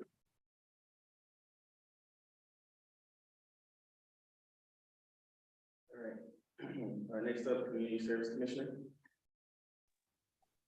Hi, everyone. For the Community Service Commission, I have a few updates. So we had our basic needs town hall last week, which went amazing. We had a really good turnout from various orgs on campus. And just a follow-up for that, we will be, thank you, Naomi, for attending. We're going to have a second town hall next quarter focused on two different issues. And we're going to do like a concluding, like wrapping up town hall, a third town hall next quarter. So there's going to be another 2 town halls and opportunities for you all to engage next quarter. Also, spring week 1, the Friday of week 1 next quarter, the Community Service Commission is going to be doing a kind of like service day on Friday, where we're partnering with a bunch of student orgs that focus on food and housing insecurity. And we're going to be doing educational like workshop, but as well as like a service opportunity for to like pair that education with some action. So we're going to be making like an official Instagram post soon and sending some marketing materials to you all. So be on the lookout for that. And then just upcoming for CSC, we're also working to make sure that all of our projects are up to date with kind of like the resources that are available to them, both on CSC specifically, but in USAC in general, and having them be a little bit more conscious about transitioning leadership for next year and preparing in the spring quarter for building their leadership development among their staff to make sure that as we transition into the next year, we're not losing a bunch of institutional knowledge gained, especially considering that this is kind of like the last year that fourth year students are graduating from that like experience pre-COVID environments. So we're trying to encourage some effective transitioning of power amongst our commission. So yeah, that's it. Thank you so much, everyone. Thank you, Lauren. Next up, we have the Facilities Commissioner. Hello. So in the past week, we submitted our transit referendum language to Mike Kahn to look over it before he sends it to the UC Office of the President and then Chancellor Block to review for financial soundness. So the number might change just like based off of their financial calculations, but the language will stay the same as we voted upon last week. And when Elections Board presents the ballot later on, hopefully getting to see the transit referendum still there, as long as UCOP and Chancellor Block approve it. Also for the Green Initiative Fund, we had somebody resign from their position recently. So we just forwarded somebody new to Appointments Review Committee, I believe, to hopefully fill that position before we start allocations next quarter. TGIF also released a mid-year report that we've been working on since the beginning of this quarter, just highlighting, barriers to like applications that might not have like passed for funding, and also some of the project highlights of the types of projects that we're funding at TGIF currently. We also, for the MetaMap project, need more male volunteers to help us take inventory of accessible restroom stalls on campus. I think the team is very female empowered at the moment, so there aren't that many people that can access the male restrooms to do that sort of auditing for us. So if y'all know anybody that's interested in supporting that project, we have that opportunity there. I think we're having some issues right now with the Kirchhoff Coffee House mug project. We haven't been able to secure a signed deal for the licensing agreement for the reusable mug program and like the return mechanism. So we're trying to get in contact with the Director of Trademarks and Licensing to see if we can facilitate a process along just so we know where we're at with the program so that it can still launch during spring. Our Bruin Bazaar committee is still trying to put on the vendor fair. I think they're still collecting student vendors for their event during week 4. So if y'all know anybody, please forward them. It's going to be a really, really great event with like so many different student vendors. And I think, the more the merrier, and it's going to be a really great day for small businesses. And then the last thing that I want to talk about, actually, I guess, sorry, not the last thing. I think like 3 things. One is I really encourage everyone to like do the Voices of Our Oceans thing that CalPERG presented on earlier today. I'm a little concerned that the California Department of Fish and Wildlife only does this review every 10 years and it's already coming out in a month. So provide them as much support as you're able to. And then also I worked with Naomi to reach out to Kathleen, the librarian, about the PALCAP Memorial, just because I know a lot of students are concerned by it. And she's told me that she's like been flooded with like DMs and emails and such like that.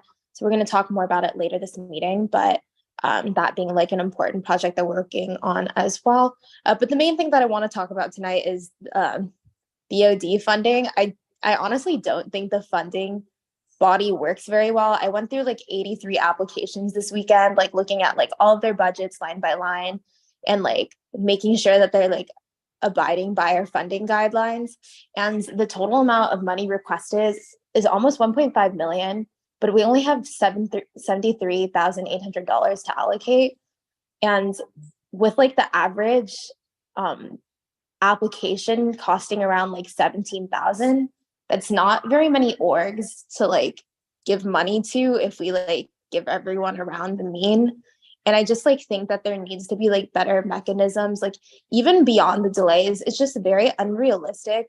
We're setting expectations like too high for students to get funding from this funding body.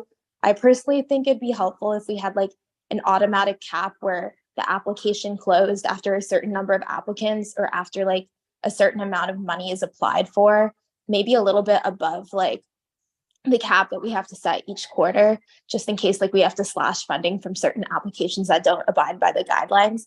But it's just like a ridiculous ask. And also like part of the reason why the delays have been going on is because, and I asked Dakota this like during the meeting, so we weren't able to answer this question earlier, but like part of it is that each like sole advisor has to like work with the organization directly to make sure that their application and like their event is feasible. They have to edit it. There's a whole revision process. And then like even after that, like all of us, the budget review committee have to like review like, it's not even 83. Honestly, I'm pretty sure it's like 85 or 87. And it's just like, it's too much. It takes too much time. And like, we're not even giving students what they want. Maybe we should like revisit what the funding body looks like.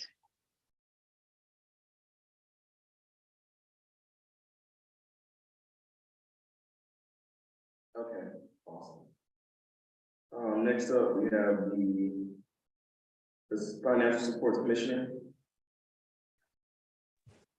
Hi, everyone. Sorry I couldn't be there in person. Yeah, I have my final tomorrow at 9 a.m. And I want to second what Phoebe said, just because I think capping the applications would be a good idea. We probably can also talk with Dakota about this issue going forward as well. But so for FSC, we have, what have we been doing this week? We're having a meeting with, we've had and are going to continue to have meetings with administration, just about the New York Times stuff. I met with Noor from GSA to talk about also GSA supporting the funding the program, and they were also open to it. I met with the representative from the New York Times and one of the librarians to talk also about the program. We met with a representative from an org who was talking about opt-in, opt-out access. We're facilitating returns for lab clickers, goggles, and lab coats, and then we'll rent them out first week of spring quarter. And then lastly, Naomi's gonna bring this up later, but we have a meeting with parking, I think on Thursday, to talk about like the parking permit raffle. And then probably also, in addition to Naomi's surplus ask, FSC, we've talked about giving some of our budget to help fund that program. And then hopefully try to get some money from the parking department as well. And then lastly, we're in talks with ASUCLA to do like a financial wellness fair next year in Ackerman, and like bring in a bunch of student orgs and make finances seem a little bit more fun, because I'm trying to have fun in FSC and I want students to have fun with it too. Or I'm not trying to have fun, I'm trying to help students and help students have fun with it. But yeah, thank you for listening. Oh, and then also, as always, I want to give a shout out to all my directors for all the amazing work that they do. Thank you. Next up, we have the transfer student representative. Yeah, so for me, I've been busy interviewing people for my office. I am so happy because I got over 30 applicants, and so I've been interviewing like a lot of people every day, but it seems like I have a lot of strong people that applied, and I'm really excited to work with them. As you all know, I sit on the Umoja board, which is the only Black transfer org here at UCLA. And so we've been working on having Umoja's first Black Transfer Week. And I'm really excited for that. I'm also the vice chair for ASU's AfroGrad. And so last year there wasn't representation of Black transfers. So I'm working to, spotlight Black transfers. So I've been helping with Black transfer grad programming. I'm specifically trying to see if I can use some of the allocation for my office to get like medallions for Black transfers, because not only were we Black, but we're also transfers, and we don't really get highlighted by neither the Black Bruin or the transfer Bruin population. So I think the medallions are kind of like a token of appreciation from me specifically, being a Black transfer. I'm also working under ASU to have a Pan-African Mental Health Week. And so Phoebe, I would like to double back and check in about the TGIF fund. I also wanted to see if you could help me to write language around the TGIF fund for the resolutions that I plan to write, because I want to make sure that whoever comes after you make sure that the Harambe Council can have the proper access to the funds, considering that we do support and focus on marginalized populations. I had a meeting for the TSR surplus today with Jessica and SGA. That went great. They were really helpful. I think me and Ileana have the transition packet meeting tomorrow. I have a meeting with the BBRC and the Transfer Student Center tomorrow to discuss the resolutions that I plan to write for the Black and transfer Bruin populations. I'm really excited. I'm teaming up with Umoja, the TSR office, and PTSP, which is the Filipino Transfer Student Partnership, for an anime watch party in the spring. It's going to be really cool. It's going to be at the Transfer Center or one of the apartments. It's going to be like a cosplay vibe, so people can come and show up in something related to their favorite animes.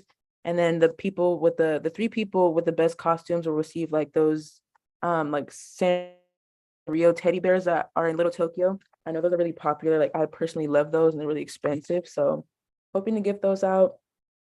I have the committee for the Black Bruin Transfer Extravaganza on Friday. I am the UCLA delegation leader for the Transfer Lobby Day. So I'll be working with Divine and Abiha Hussein, who's the transfer rep for the UCSA. I have the Transfer Success meeting on Friday. I did want to mention, I heard someone talk about the Pal Cat statue, and I just wanted to quickly say how that's kind of problematic for me personally, being a representative of the Black Bruin community, considering that we've been trying to advocate for statues to be made for the Black Panthers that were killed here in front of Campbell Hall. So I think putting a statue for a cat is kind of anti-Black. I'll just say it like that. Like it's kind of a shame that we're advocating for this statue for a cat when like two like human people died here on campus. And then also I have a meeting with Jessica and Roy for the resolutions and the referendums that I plan to write.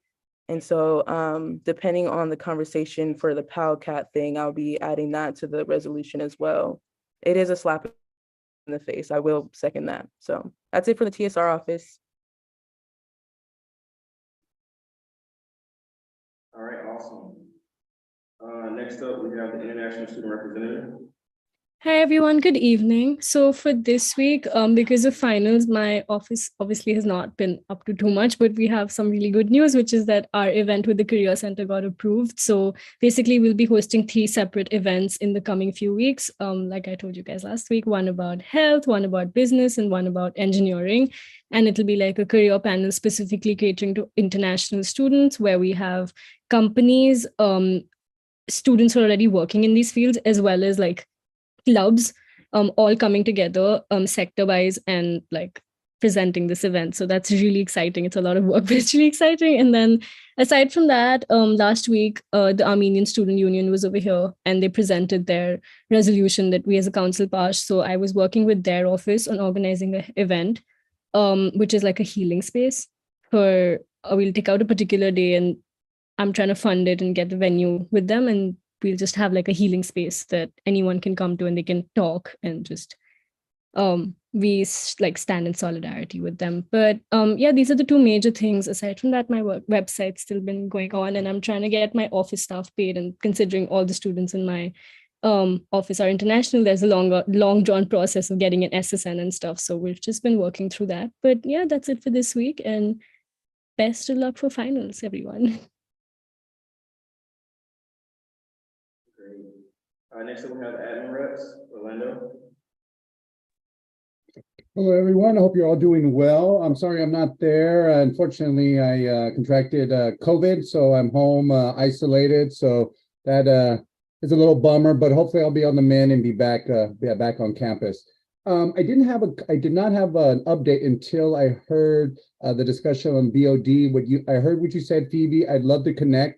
Or anyone else that wants to discuss, Sol's advising impact on these proposals. I also agree that BOD we could look under the hood and see where we can, better the process. But I would love to work with you and maybe even bring you out to a Sol staff meeting to discuss it with all the advisors under one roof, so we can maybe get a better plan moving forward. Yes, but I do encourage you to reach out to me.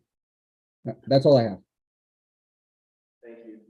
I would just like to add, for the whole BOD discussion, I'm not sure that it's a structural problem. It seems to be like the leader of the organization type of problem. And so that's something that needs to be, looked at too, because last year we didn't have this many problems with BOD. So, we can talk about restructuring it, but it doesn't matter how you restructure it if the person that's in charge is not going to email individuals back, give updates, and just do their job. So, but thank you, Jessica.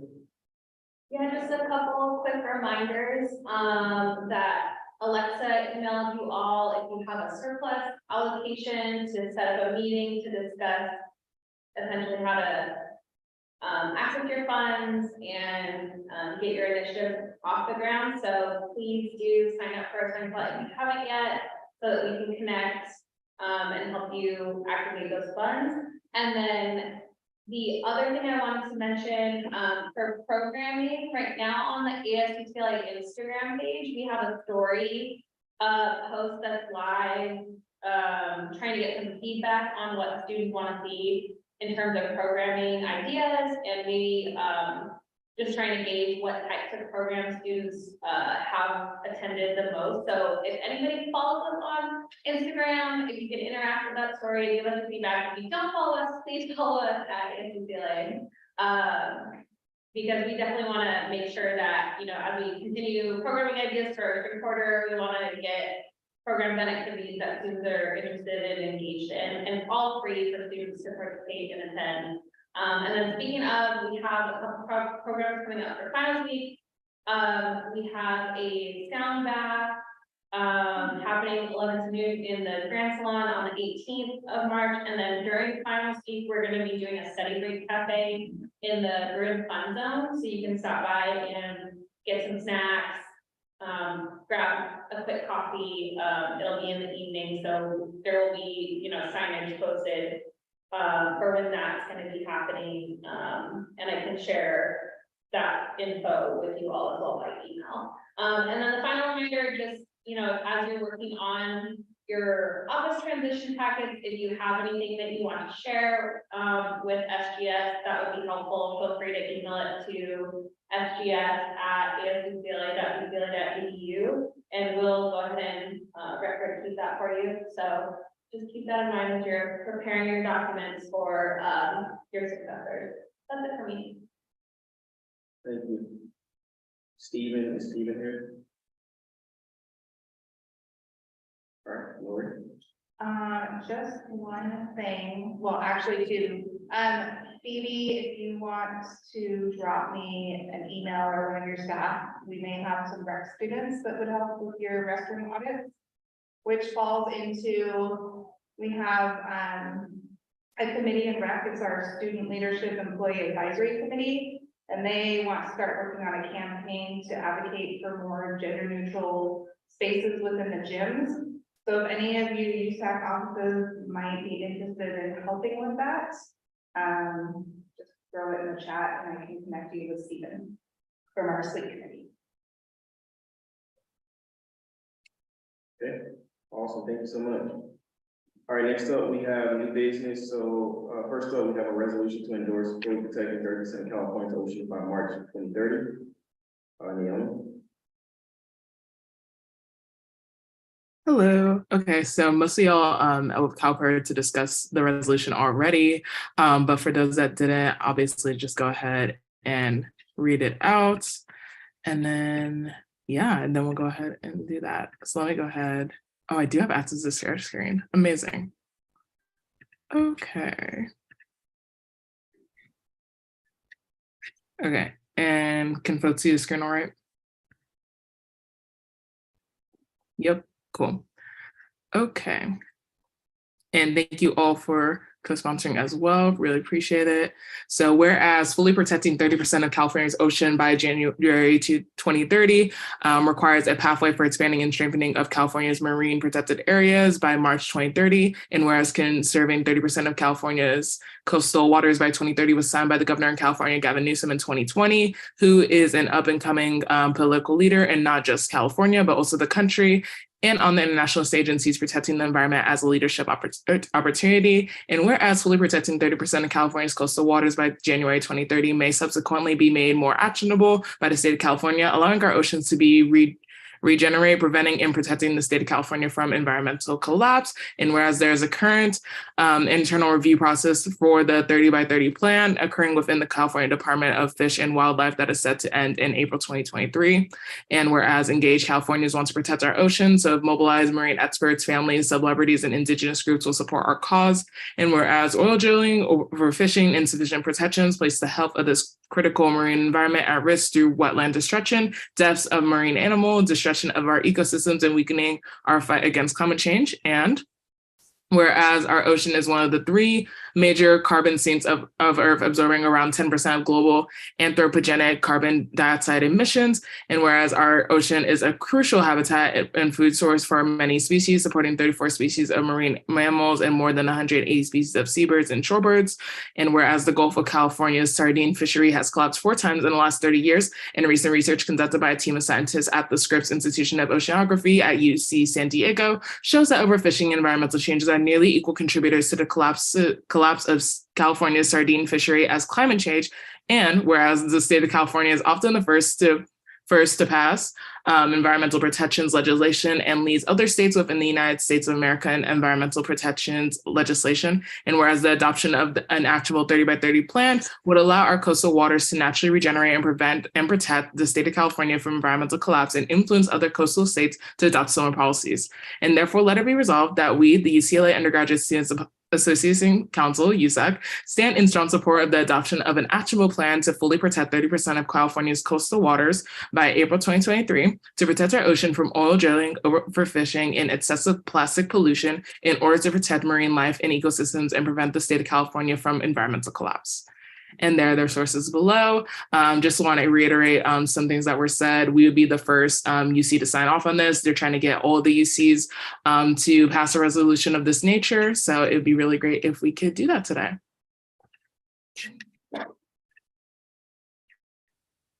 All right, does anyone have any questions, concerns, or comments about this resolution? All right, if not, can we get a motion? Anyone, someone, please? I move to approve this resolution. I second. Okay, Eliana motions, Danielle seconds, all in favor, please raise your hand.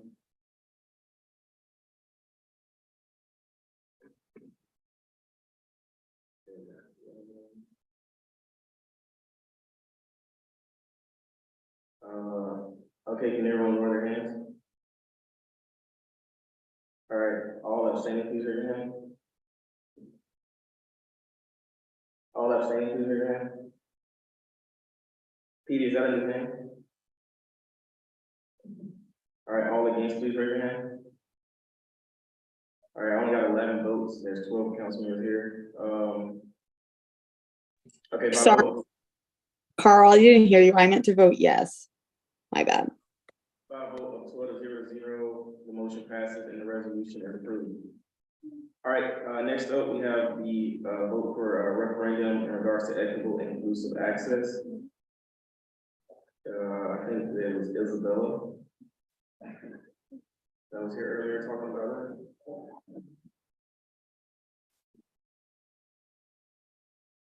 Is Isabella or who's going to present this? Oh, I'm sorry. I'm sorry. Yeah, it's for me. It's for me. Can we also get there should be someone named Charlie here and Giovanna on here as well because they'll be presenting with me. Okay. Yeah.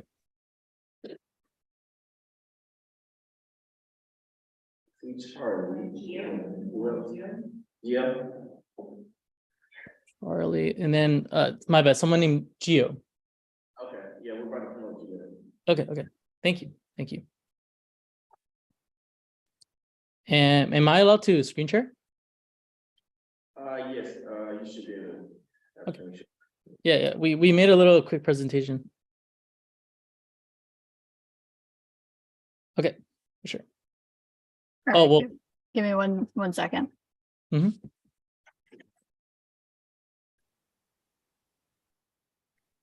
Are we allowed to present? Do we have the permissions for that? Sorry, what was the question? Do we have permission to like present on Zoom? Yes, you can start. Yeah, go ahead. Okay. Yeah. Do you want to present or do you want me to? Yeah. I'm pulling it up. Okay. All right. Give me a sec.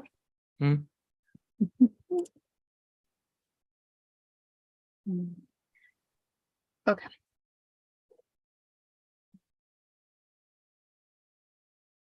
All right. We'll see if it lets me, shall we? Mm-hmm.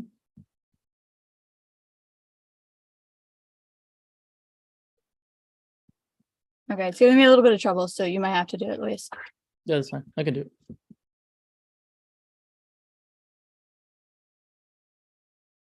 Can everyone see my screen?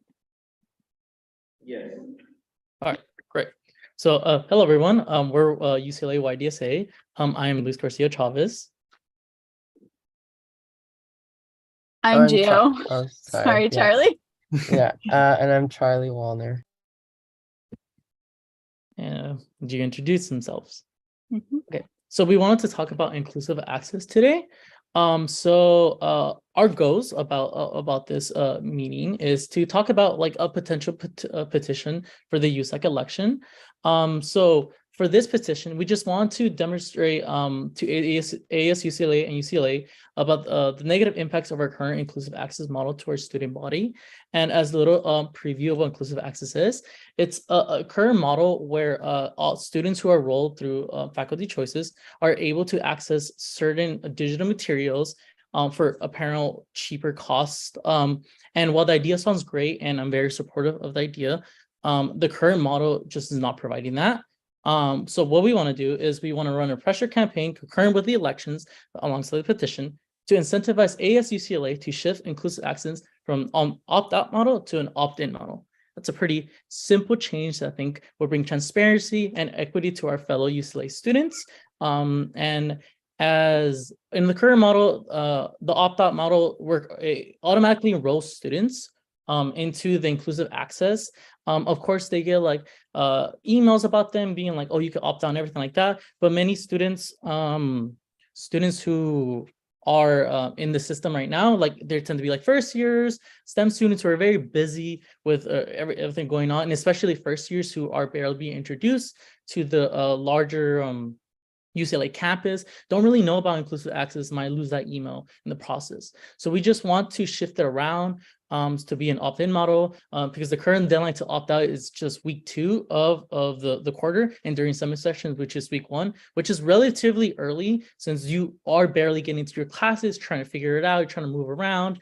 And the opt-out model right now, the only way to get a refund after the week 2 deadline is to drop out of the course and ask for a refund in over a 7-day period, which might be too little if you don't really understand the mechanisms of how to opt out and how to get a refund and who to contact.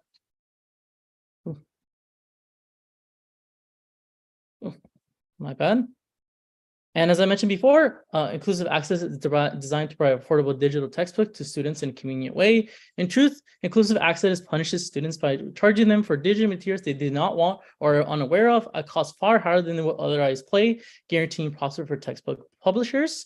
The vision is there, but the implementation is just not right. It's just affecting students who don't know enough about inclusive access.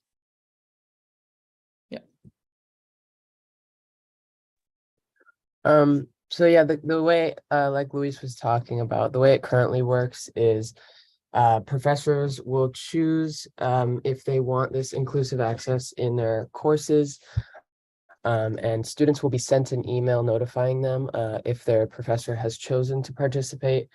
I think they get 2 emails before the deadline, and the deadline is usually the Friday of the second week for fall, winter, and spring.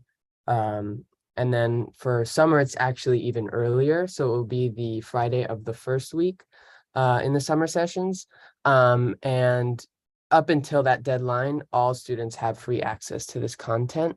But essentially what's going on and kind of like the central model behind inclusive access is that so UCLA will work with textbook companies, and UCLA will say to the textbook companies, we can guarantee you a certain amount of books will be sold through our opt-out model. And the textbook companies will say, okay, well then we'll give you a discount on these books because of that. So essentially the opt-out model kind of guarantees these private textbook publishers a certain amount of profit by forcing students into the program.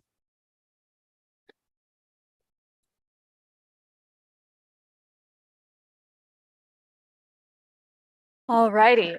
So after this opt-out deadline is passed, in order to keep access for these materials, students don't have to do anything. That's the point of opting out. They are automatically enrolled if they don't opt out.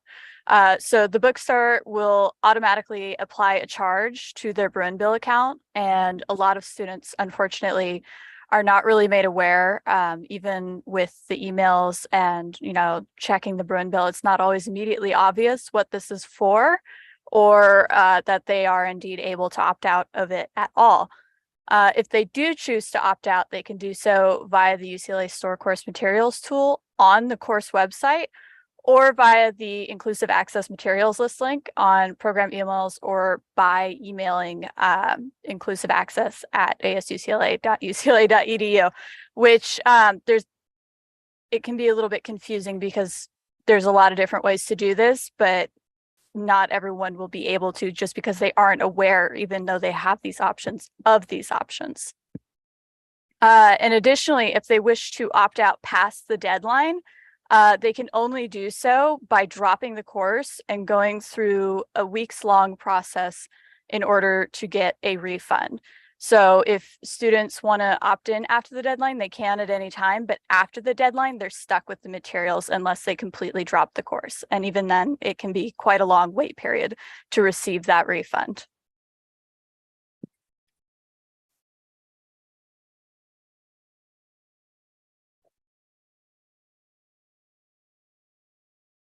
So in order to like fully understand inclusive access, we kind of have to look at the context of like the textbook market.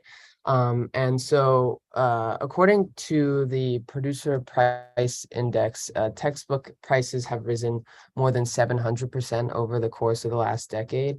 And basically the reason they've been rising so fast is textbook publishers will release new books, new editions with minimal changes so that they can increase their profits. And so once you get enrolled into these inclusive access classes, they'll ask you for like the 4th edition, and maybe you only have access to a friend who has the 3rd edition, but there's a section on page 22 that's not in the 3rd edition, that's in the 4th edition. So it's not really like huge changes, but with these new changes, they're increasing the prices to, sometimes crazy amounts. But yeah, and this is even more concerning when you look at the fact that over 70% of the University of California undergrads receive $18,000 in grants and scholarships on average. So why would UCLA be trying to, force these students to buy these overpriced textbooks when they already know that they can't afford tuition? So what makes them think they can afford kind of course materials?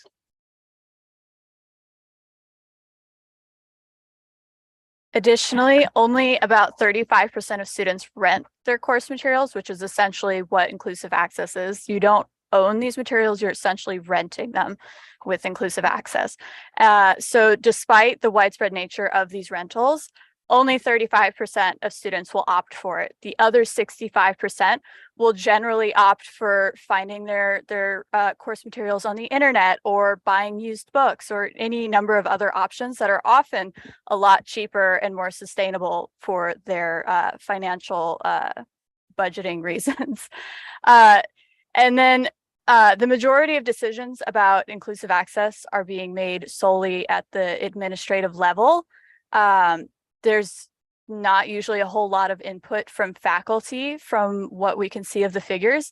And it raises the question if this is meant to be a benefit, a boon to our professors and to our students by making these course materials easily accessible, as is implied by the name inclusive access. Why aren't we giving them more of a say? Why is it an opt-out instead of an opt-in? Why are we pressuring professors to accept this model, and why do they not have more of a say of whether it's implemented or not? Inclusive access course materials are also designed to gather data on users. A lot of the major textbook companies, Pearson included, are launching new apps and developing business strategies that are remarkably similar to Netflix and Amazon. And this is raising quite a few red flags as far as legal, ethical, and strategic concerns are concerned.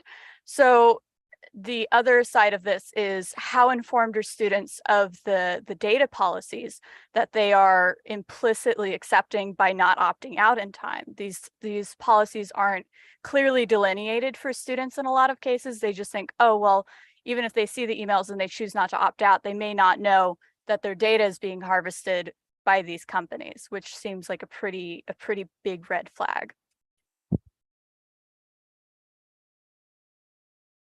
So we picked up a little testimonials from some of them are actually from Daily Bruin, that they made an op-ed in 2018. So this has been going around for a while. To give a little clarification, inclusive access has been around here at UCLA since 2016 or 2015. So there has been issues since the start from it. So a student named Alfred Tong said that he only found about the opt-out feature through the tutorial page on the course website. If you had not chosen to do the tutorial, he would have been unaware of the services and its opt-out provisions.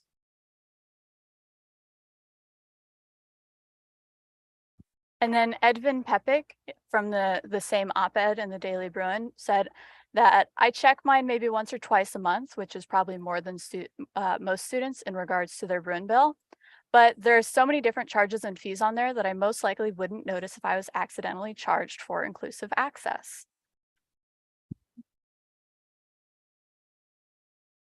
So yeah, this is our last testimonial. It came from a biology student actually this year. And they basically said, I once got charged $150 for inclusive access for materials my professor didn't even use. I had no idea until way into the quarter.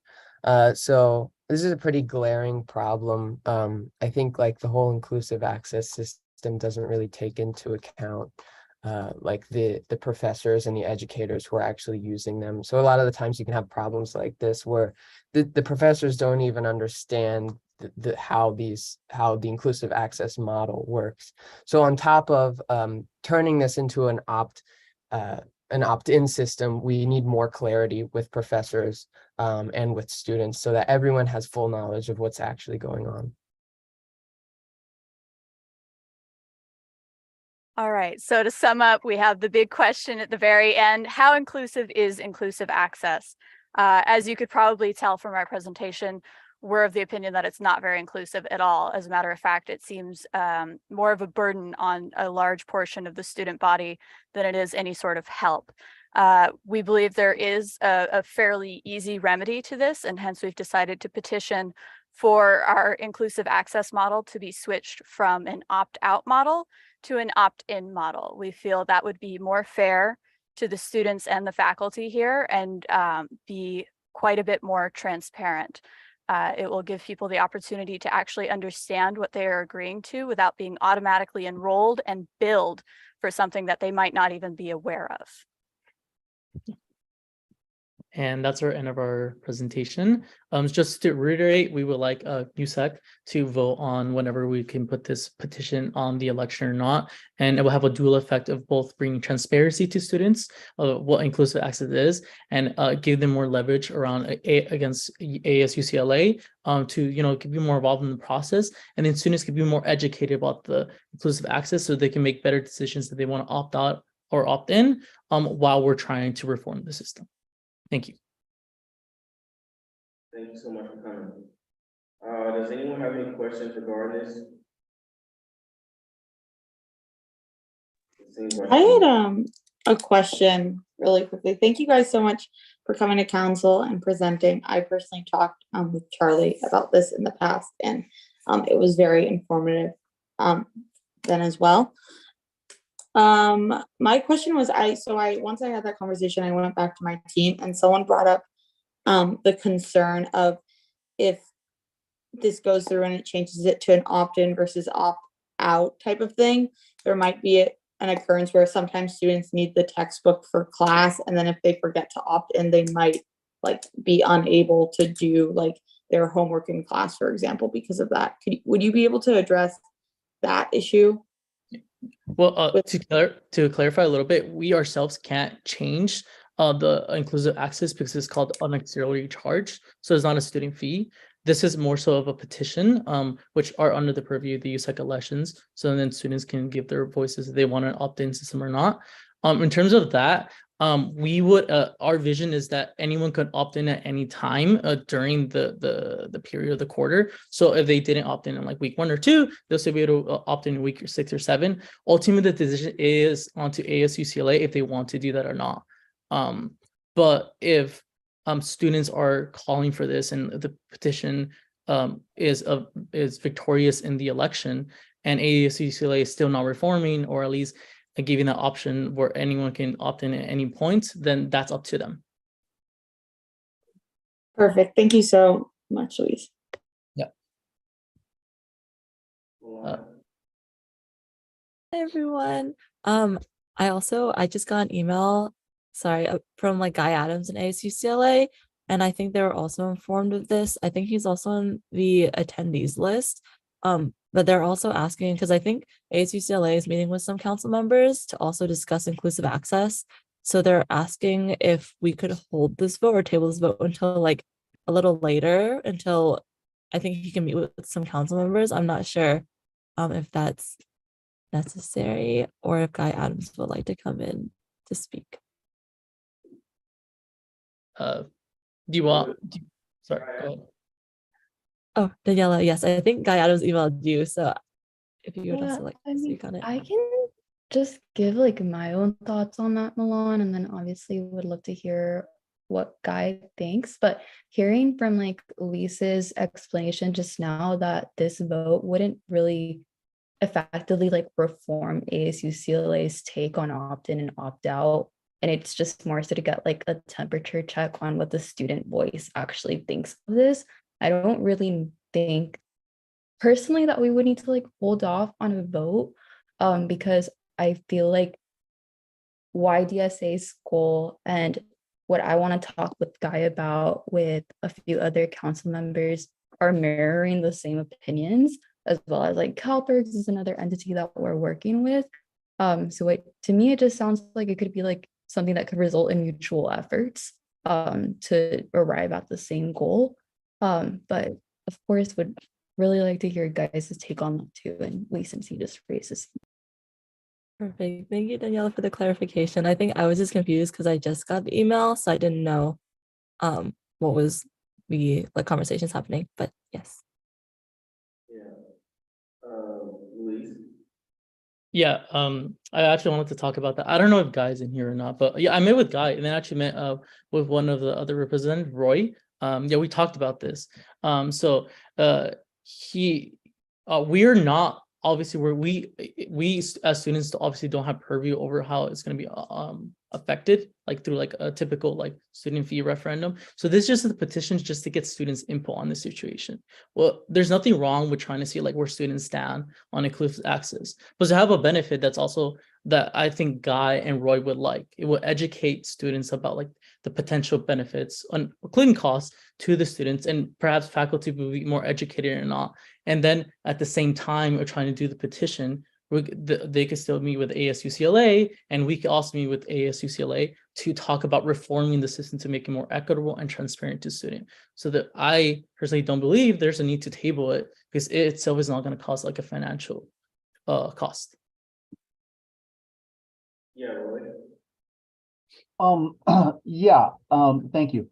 I mean, I think what we would appreciate and consider most productive is to take the time to meet with a few of the council members that have been working in this space to clarify answers, to sort of work on what the best approach forward is, and to get better informed. I'm glad Guy is here. I mean, I'm not sure that we were intending to bring this as a debate into this meeting. It may be best to kind of move it to a kind of a work group that can then come back in short order and help to make sure the council's decision or the action is further informed. So that's my input.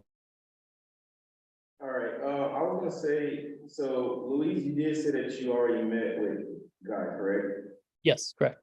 So I don't understand what more can come from a working group, or if you already met with Guy and you already talked about this, and then you still wrote the resolution. I don't know what new could come out of a meeting between them or a working group. Daniela? I want to second what Carl just said too, because I would also just like to provide some more insight about what like Guy and I have been talking about over email. There's a number of items that we wanted to touch on, and opt-in and opt-out models is just one of them. And again, like, I don't think that tabling this is really going to influence what comes out of that meeting, and vice versa. So I would also just like to ask, if tabling does happen tonight for whatever reason that may be, how would that affect YDSA's timeline in order to get this approved for the ballot that's coming out this upcoming quarter? May I speak on that regard? Yeah. So the filing formed for the election is next week. So I believe this is the last USAC meeting for the quarter, because next week is finals week. So this is pretty much the last chance to keep it on ballot. And to reiterate, like this, like if there was a formation of a working group, that itself, like having a petition wouldn't stop that either. If anything, it'll be enhancing it, because it will give more exposure and like transparency on like, oh, what is inclusive access? Like a petition is going on and a working group is going on. They'll feed into each other. And again, to get the students' position will probably be best for everyone, so that everyone can be the most well-informed. Yeah, right. The thing that I would say is that, I mean, I believe that we would want to add additional information that I think we believe is missing in the presentation. I mean, I don't know that we would agree that this is a fullness of information. So, I mean, the idea that what would come of that, I believe what would come of that is further information that would inform your decision that I believe is absent in the presentation. So, I mean, so what if, because this presentation won't be put on the ballot, it'll be, more like some of the statements regarding it. So what missing information are we missing? But like as council members, what are we missing before we vote on this? Well, the agenda, the referendum item is written by Luis and his associates. So, I think that we would have input that I think would bring further information to light that we think is missing in that. We didn't have any input in that. That was brought forward as it is, and would assert that there's sort of missing information. I mean, if we don't want to send it back and have the group, come back and work with us. And I'd like to check on the timeline of what goes on the agenda, but perhaps we can then try to bring that greater fullness of information to this conversation now, and Guy, attend to the meeting in order to be able to bring some information. So maybe we need to let Guy give us some input here. Okay, yeah, I was gonna say, okay, so, Louise and Gio, Charlie, are y'all okay with having Guy speak in regards to, I guess, the missing picture? Because this is your time, that's a lot of this. Yeah, we're okay. We want everyone to be able to like talk about from their different type of positions. We're not opposed to that. Okay. I see we promoted Guy. Hey, how's it going? Could you speak in regards to, I guess, some of the, the missing pieces that you, from your side of the house? Sure, happy to. Thank you very much, and thank you for the presentation. I just, I want to say at the outset, it's not, there's not an opposition or in favor of anything. We just really want to lend some clarity to the conversation. One of the main points that was made during the presentation was about sort of a faculty being unaware of this process, and that's actually not the case. As a matter of fact, faculty are presented with the option for having the materials made part of the inclusive access program. And they are the ones that decide either yes or no that they want to participate. So we don't, nothing is forced on anyone. There's no mandate. It is completely up to the instructors whether or not they want to participate in the program. And the main goal, well, there are two main goals of the program. One is to lower the cost of course materials. And I think we're both on the same side of that. And we really are mindful of that, and we strive to do that. And this is a program that's been able to do that. One of the major issues with switching from an opt-out to an opt-in is that it will raise the cost of the program. So I think the premise of the presentation is that if we switch from an opt-out to an opt-in, everything is going to remain the same and the pricing will remain the same, and it'll just give some more choice. And that's not true at all. The price will go back up to where it is traditionally. And just even in the last year, the program has saved students on nearly $250,000, or excuse me, $750,000 in 2022. So it's succeeding in its goals. And the last point that I would want to make to this, and I appreciate hearing the presentation, and I appreciate getting the information from the group. And one thing that actually does give me pause is about students being sort of misinformed or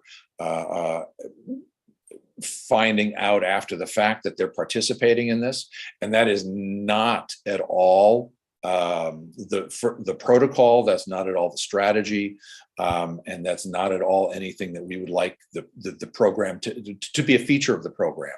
We want students to be fully informed of everything, and so there are the emails that go out. We give information to faculty members to include in the syllabus.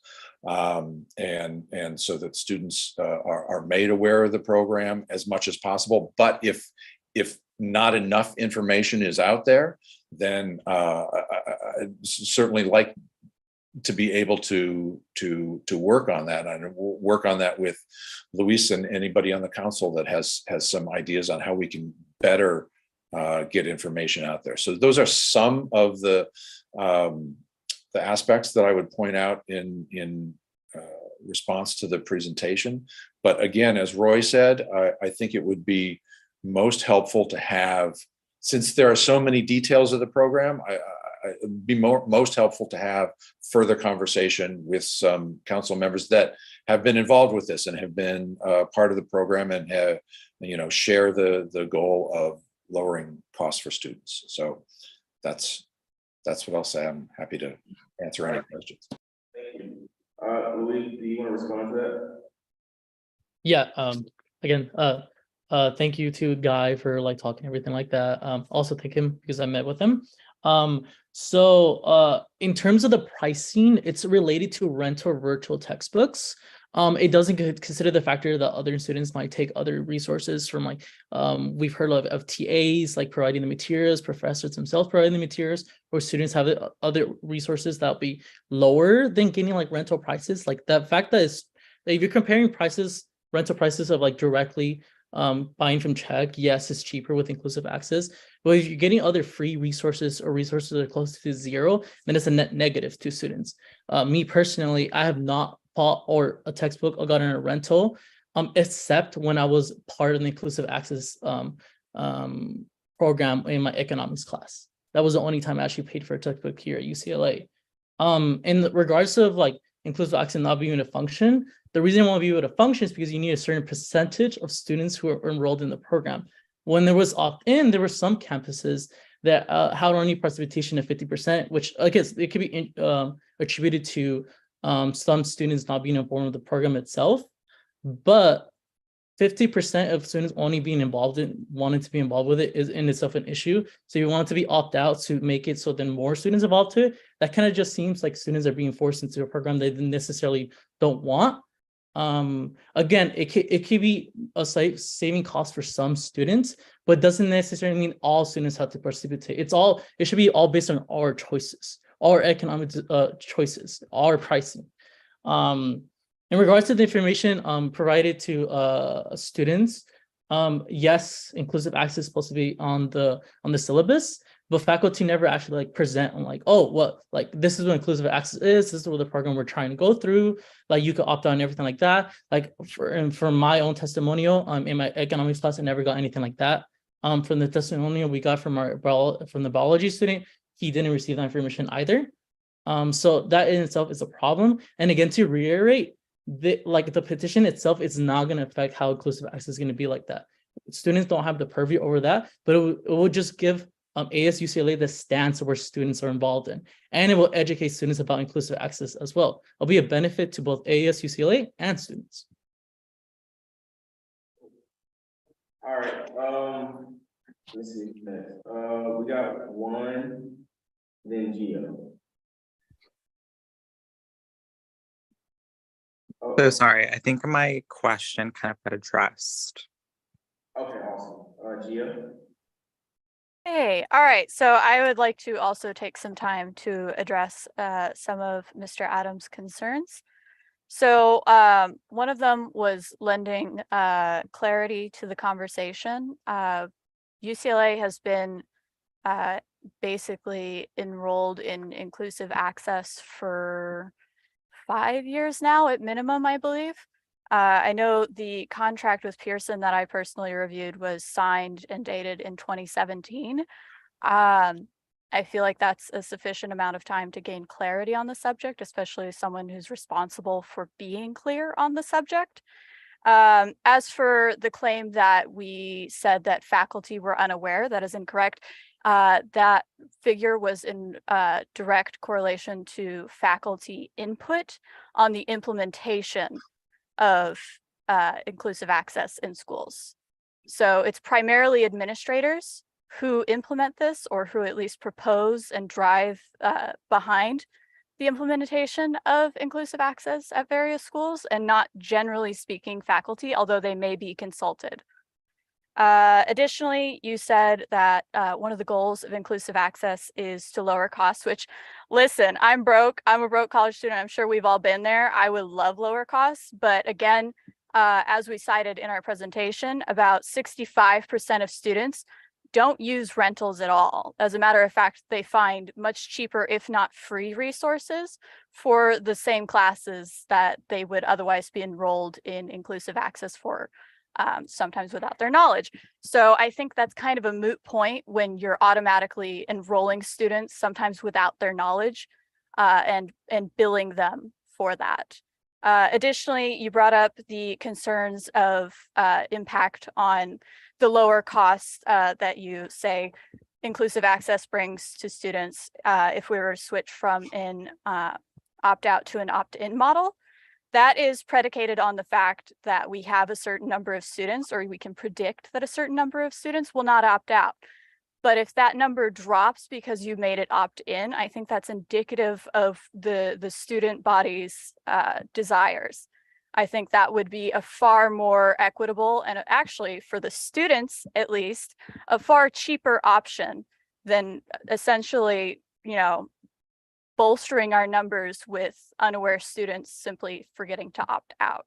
So I think that's a little bit of a misleading statement to make, that it's going to be more expensive for students if it's opt-in.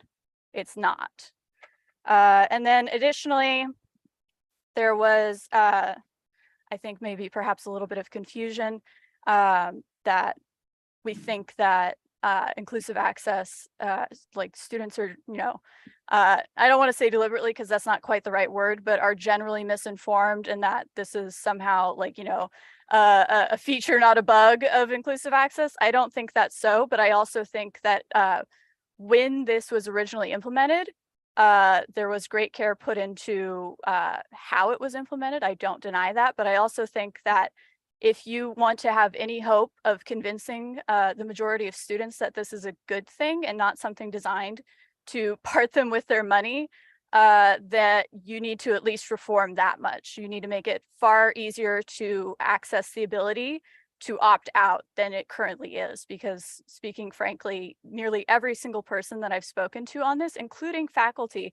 has been anywhere from misinformed to completely uninformed of what this is or how it works. So I think that could be a good starting point, at least if you need clarification. Thank you, Gio. Mr. Guy Adams, can you respond in like 2 minutes, because we gotta move on to other stuff? Can you respond in 2 minutes? All right, thank you. No, I thank you, and I appreciate the comments on that. But I would say this: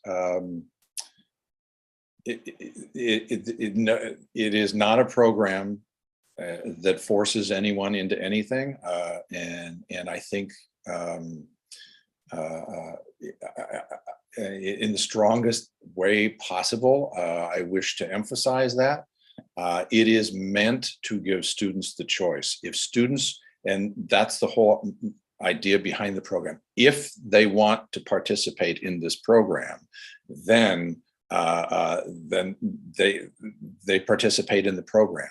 Over the years that since it's been implemented, the number of students that have stayed in and have chosen to receive their materials this way has increased. It hasn't decreased. It is increased. And trust me, this is a program of ASUCLA. So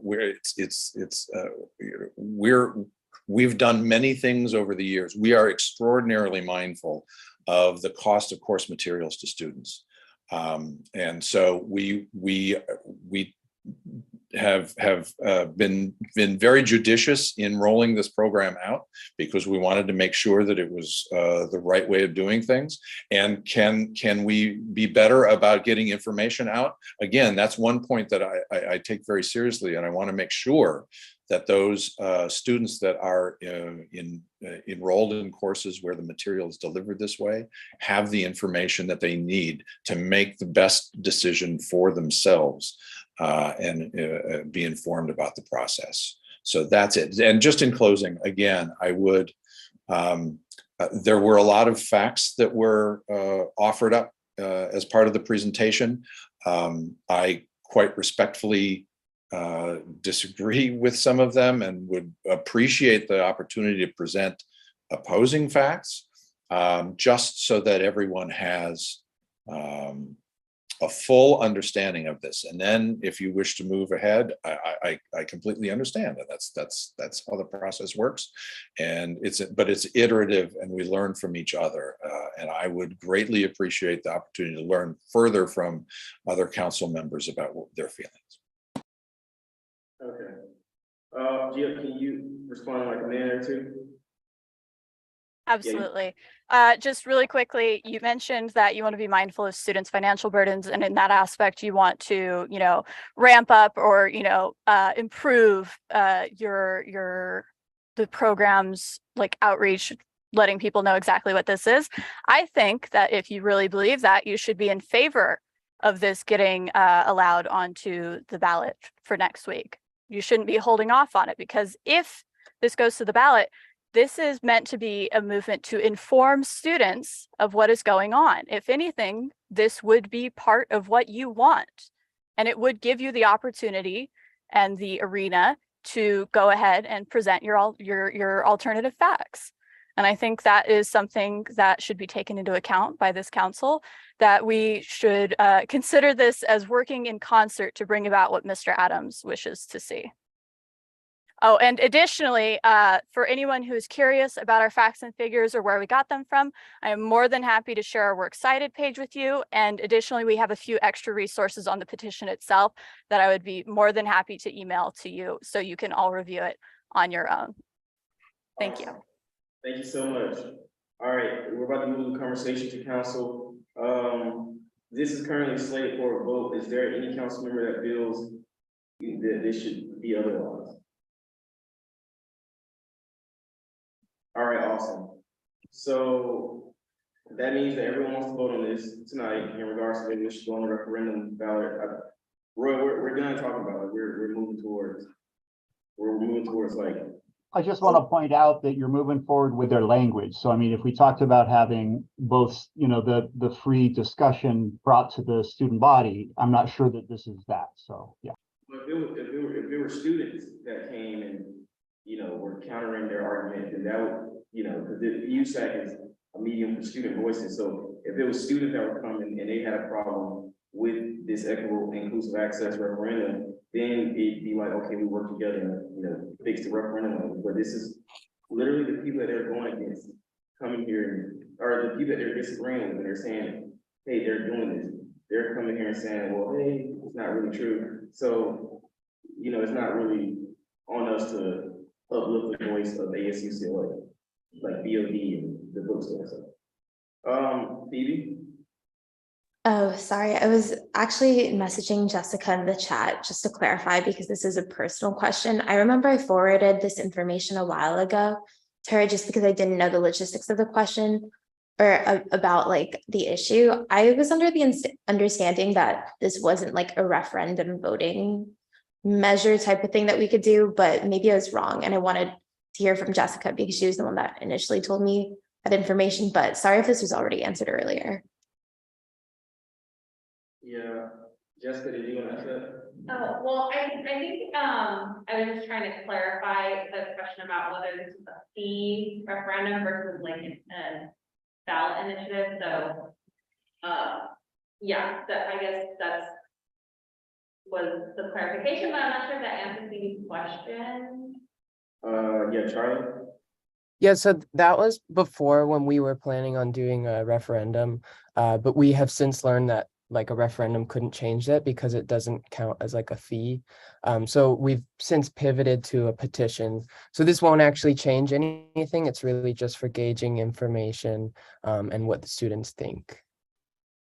Okay, awesome. I think we've heard from everyone regarding this. Can we get a motion? I move to approve the referendum or the petition on inclusive access. All right, Eliana motions. I'm sorry, can we get a second? I second. Eliana motions, Naomi seconds. All in favor, please raise your hand.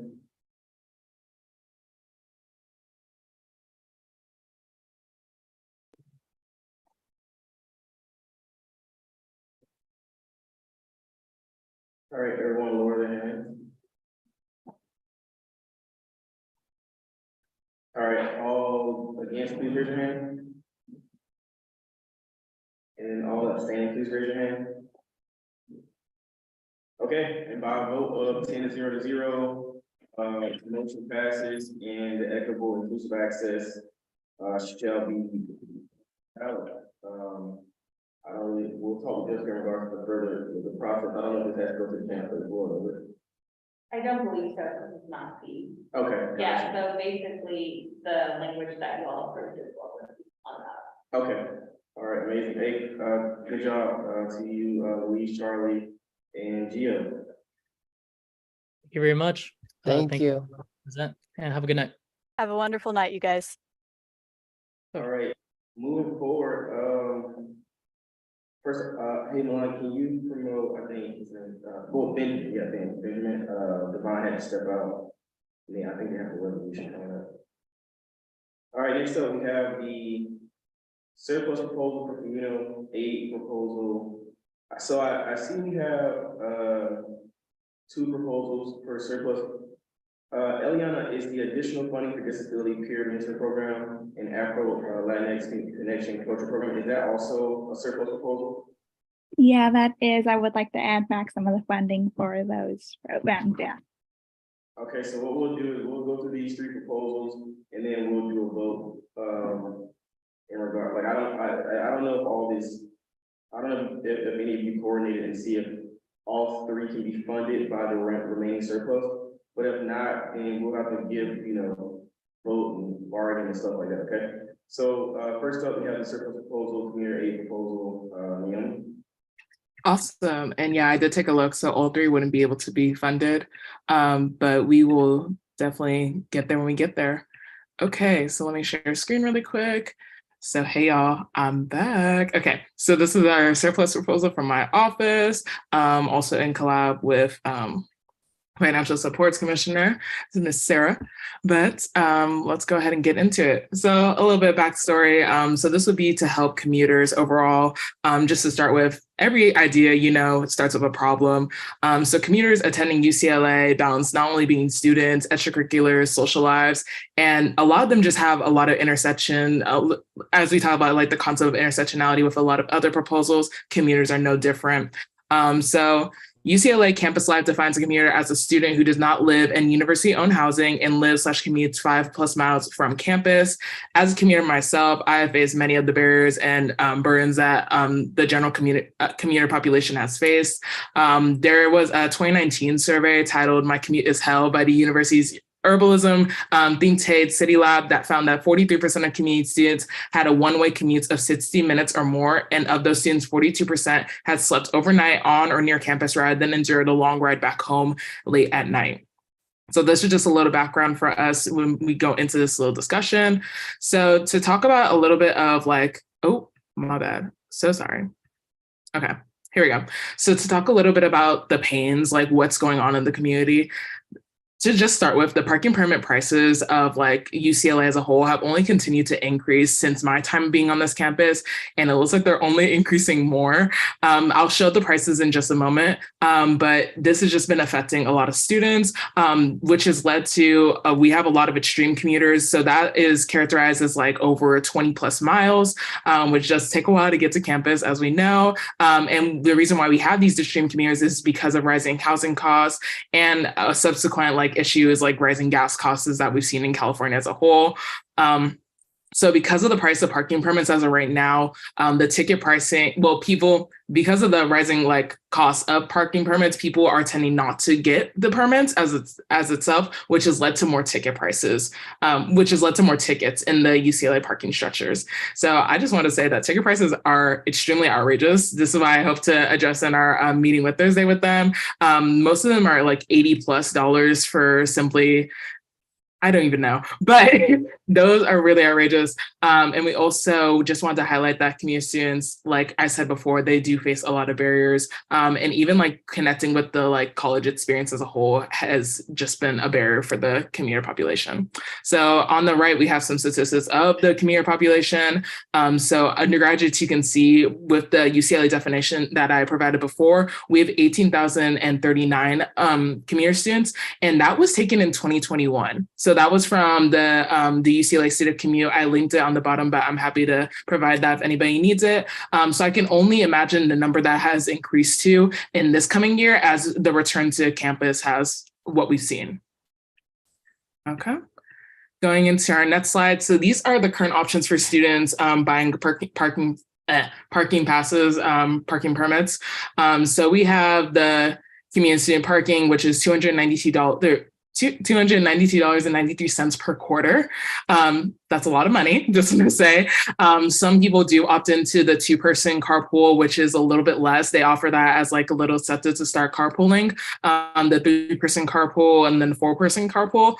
I want to say that these would probably be the populations that we would target in our proposal to like lower or kind of subsidize some of the parking permit fees for students, just because we want to target the commuter population that was stated, that was defined by UCLA as being like 5+ miles away from campus and not living in university-owned housing.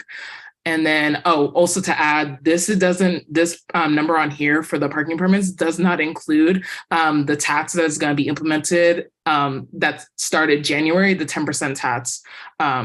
Yeah. Okay. So the solution we have is permits for Bruins. Love the name. It has like little money signs. We love to see it. So basically what we're hoping to do with the surplus ask that we're asking for, which we'll get to at the end, the amount, but we're looking to either provide $75 or $50 like scholarships for students. Really, we're just thinking of like Books for Bruins and how they are able to fund different fund different amounts for students depending on the like permit range they have. So we were thinking about doing something similar to that.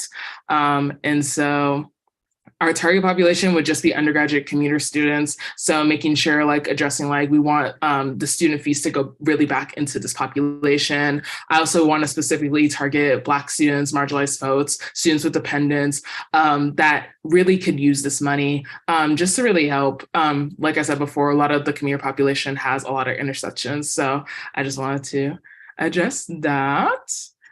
And then our marketing strategy, just wanted to touch on this a bit. So it would be a Google form, really similar to Books for Bruins. We would partner with the Commuter Hub, which is a space, actually a really new space for commuter students. It has like hubs that students can sleep in or just chill in. They often do like little events. They even had an event today that we went to in the Transfer Center that had coffee and it was like a breakfast item. I'm blanking on the name. So hoping to collab with them, also do like marketing social media wise. Hopefully we can get other offices to repost so that we make sure that these funds are actually used and go to the appropriate group. Then we want to also market in the Community Group Me, which is like a space of over 700 individuals. And yeah, going a little bit more into distribution. So the apps would open as soon as possible. So the parking permit application has already been closed. So the deadline to pay for the permit would be on this Friday. So we would have the app open for 2 weeks. They would pay the full amount right now for the permit. And then since the parking permits are now on the One Bill initiative, so they're all on Bruin Bill now, we would be able to refund or reward this awarded recipients and have that credit applied to their Bruin Bill. And then, yeah, this brings us to our ask of $15,000. So that would hopefully, if it were to do all $75 for individuals as like a scholarship award, that would be to 300 undergraduate students. If we were to do 50, it would be to, sorry, I think I mixed that up. So if it was 75, it would be to 200 undergraduate students. And then if it was $50 per student, then it would be 300. So that's just something that we're still thinking about and what we would offer. But that would be all. And any questions I am happy to answer. And yeah.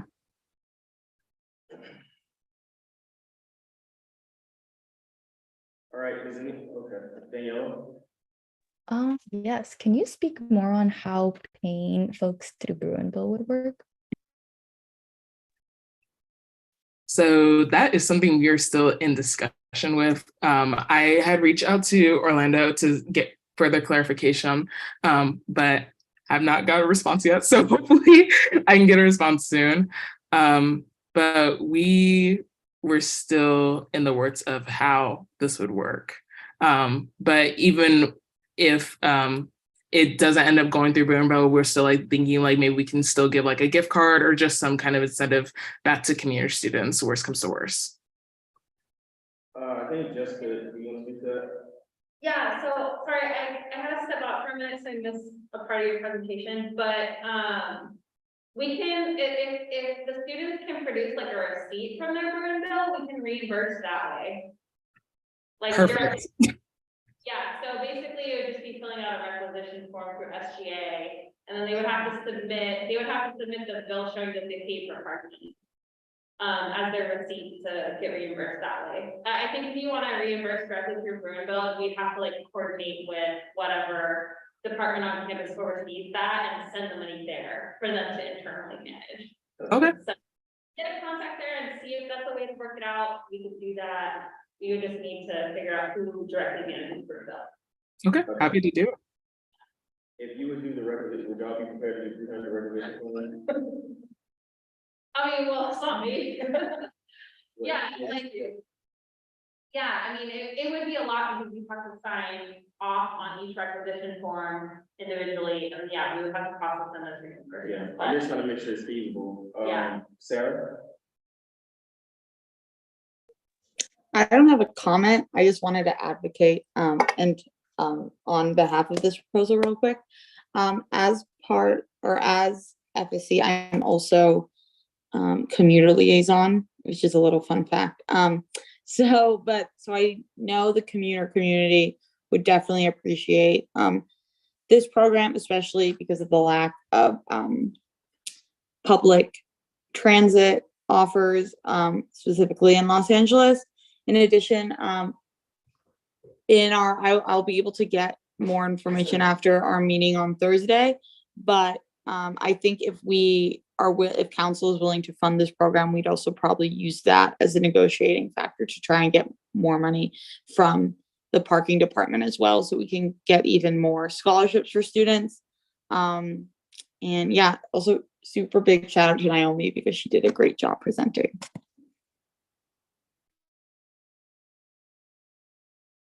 All right, does anyone else have any other questions?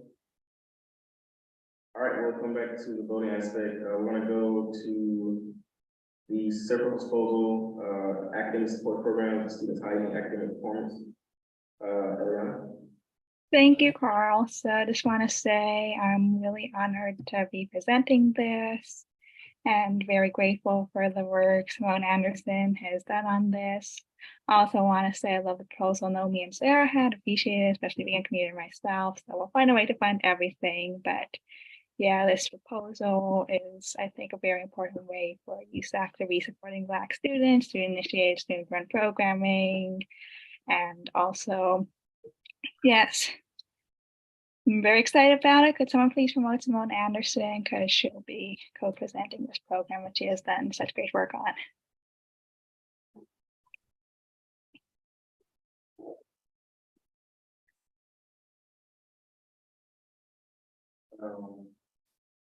She's, You're looking to share screen, right? perfect. And can me or Simone have screen sharing, please? Okay.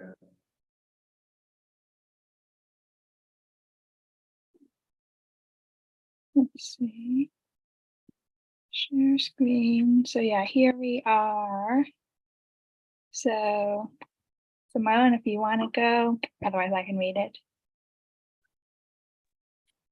Hey y'all, it's good seeing y'all again. Today we are presenting on behalf of ASU's 3 projects that facilitate access outreach and of course retention, as well as community service. If you don't know, ASU is a long history and we are the oldest standing mother organization in our coalition, standing at 57 years this year. And we started as the Harambe Club back in '66.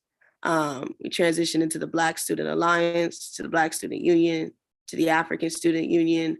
This is just a summation, a brief synopsis. Really, it needs to be updated truthfully, about all the work that we have really worked to do and bring to this campus. As you can see, we're everything from apartheid divestment. We are everything from Prop 209. We are everything from the holistic admissions campaign, which is why a lot of y'all truthfully are sitting here today. Thank you to ASU.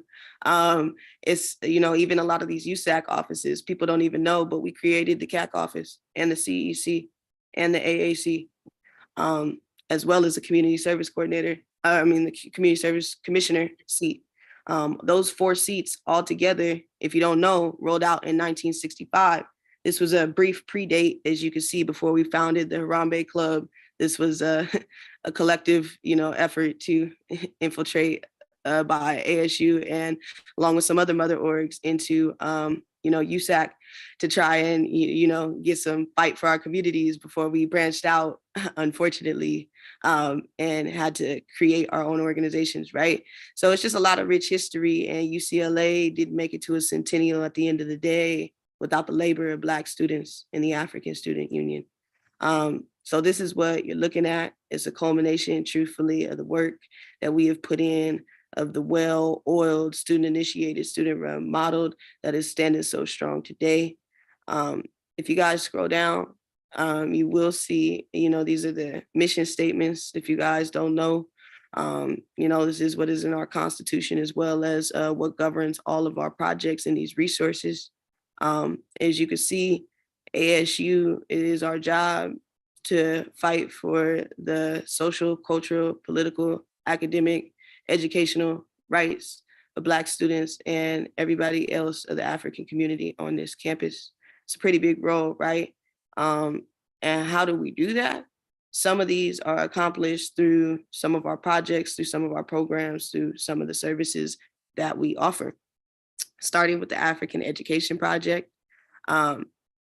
AEP's job, truthfully, is to strengthen the identity of Black and Brown youth by providing really education through an Afrocentric lens. It's really getting away from this Eurocentric perception and approach of education. We do everything from talk about Black history in the real world to even doing when I was the director back in the day, LOL, it was just so fun taking them on field trips, doing urban planning lessons with them, just getting them to think different ways about how can you support your community. We do all of this with Black and Brown students. ASP, of course, that's the program I currently work for, the Academic Supports Program, student initiated, student run as well. This is our retention project. And we are responsible, of course, for 100% of retention and matriculation of Black students at UCLA. That is our goal. That is our purpose, to make sure that, y'all successfully graduate from here and are prepared to walk across that stage thereafter.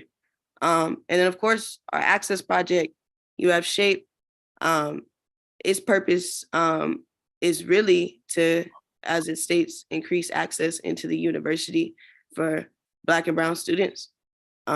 And we've had the pleasure of providing service to the Los Angeles community through SHAPE for 26 years now. Through ASP on campus, we are coming at a close to our 34th year, and AEP is standing strong at 42 years. So these are really beautiful testaments of what it means to be student initiated, student run, and continue to provide for your community, for us, by us.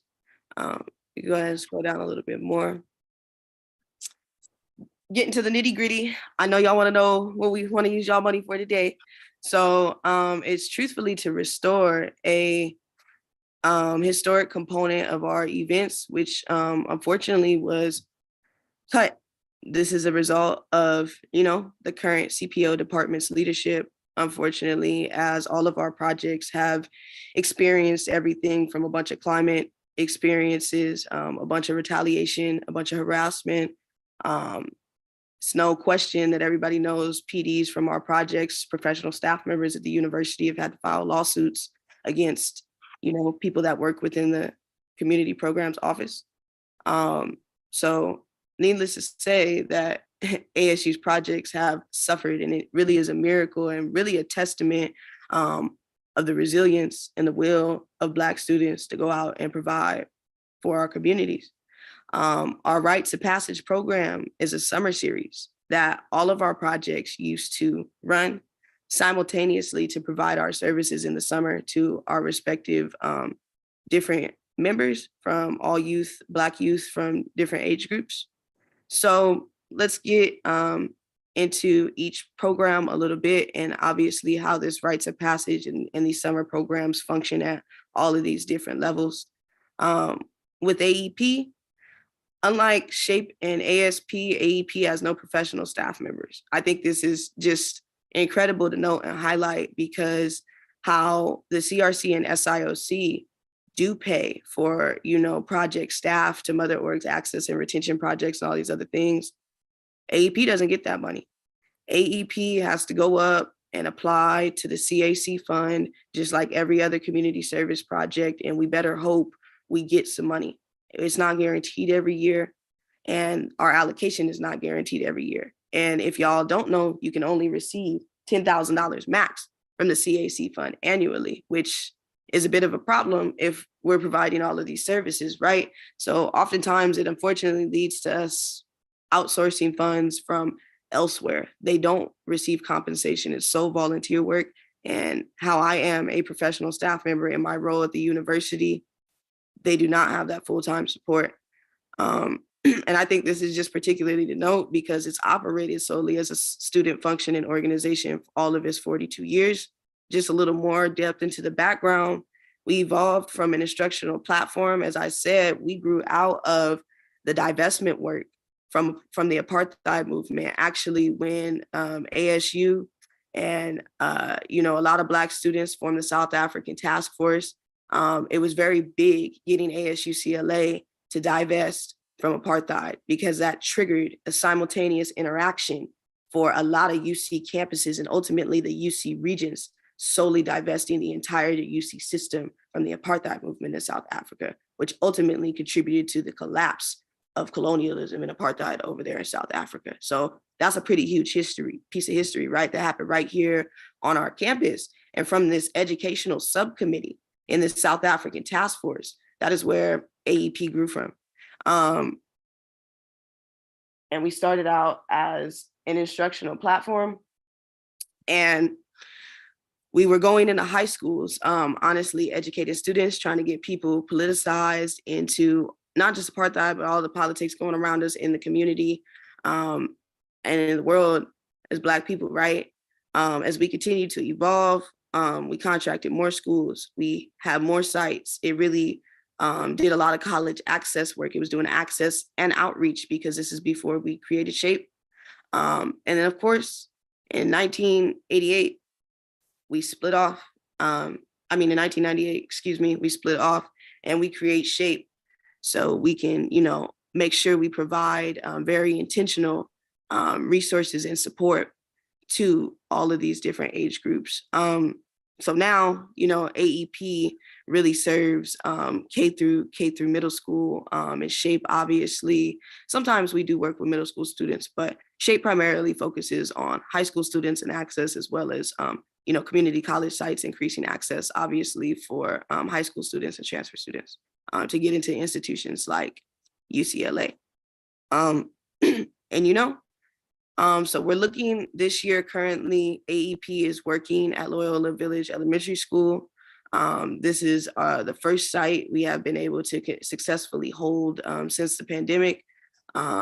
What's so special, about all of these programs is really the community aspect and the relationship that ASU goes and provides. We don't just take care of the students in the classroom, but we take care of them at home. We do community service. We'll bring you supplies. We'll make sure all the basic needs are taken care of. We host parent workshops. We get the parents involved. We'll bring in resources for teachers and help develop them. It's very critical in everything that we do in this very community-based, this very intentional approach for these Black students, right? These Black and brown students. So hopefully some of this money, if you guys give us money today, we do plan to put this forward to reviving these summer programs for AEP. It would obviously look like catering to the 4th and 5th grade students at Loyola Village in the summer. One of the major costs that, I mentioned that it would be nice if we could provide some type of compensation for them as staff members, because they do all of this work year round for free. And obviously transportation to get to and from site when it comes to access and outreach projects, this is another big component. Same thing for SHAPE. a lot of that money, we are looking to go to transportation as well as assistance. For ASP, you know, I like to tell people from the moment you guys SIR, every Black student that comes through this door, you are our responsibility. It is our duty to take care of you and make sure that you walk across that stage and you get not just from point A to point B, but that you're really developed for post-grad. You are ready to go out into the real world. You are developed as a leader, and you're connected to your community at the end of the day. Not being connected to community, other than, you know, lack of financial support, these are literally the two biggest things that could lead from a student being dismissed, right?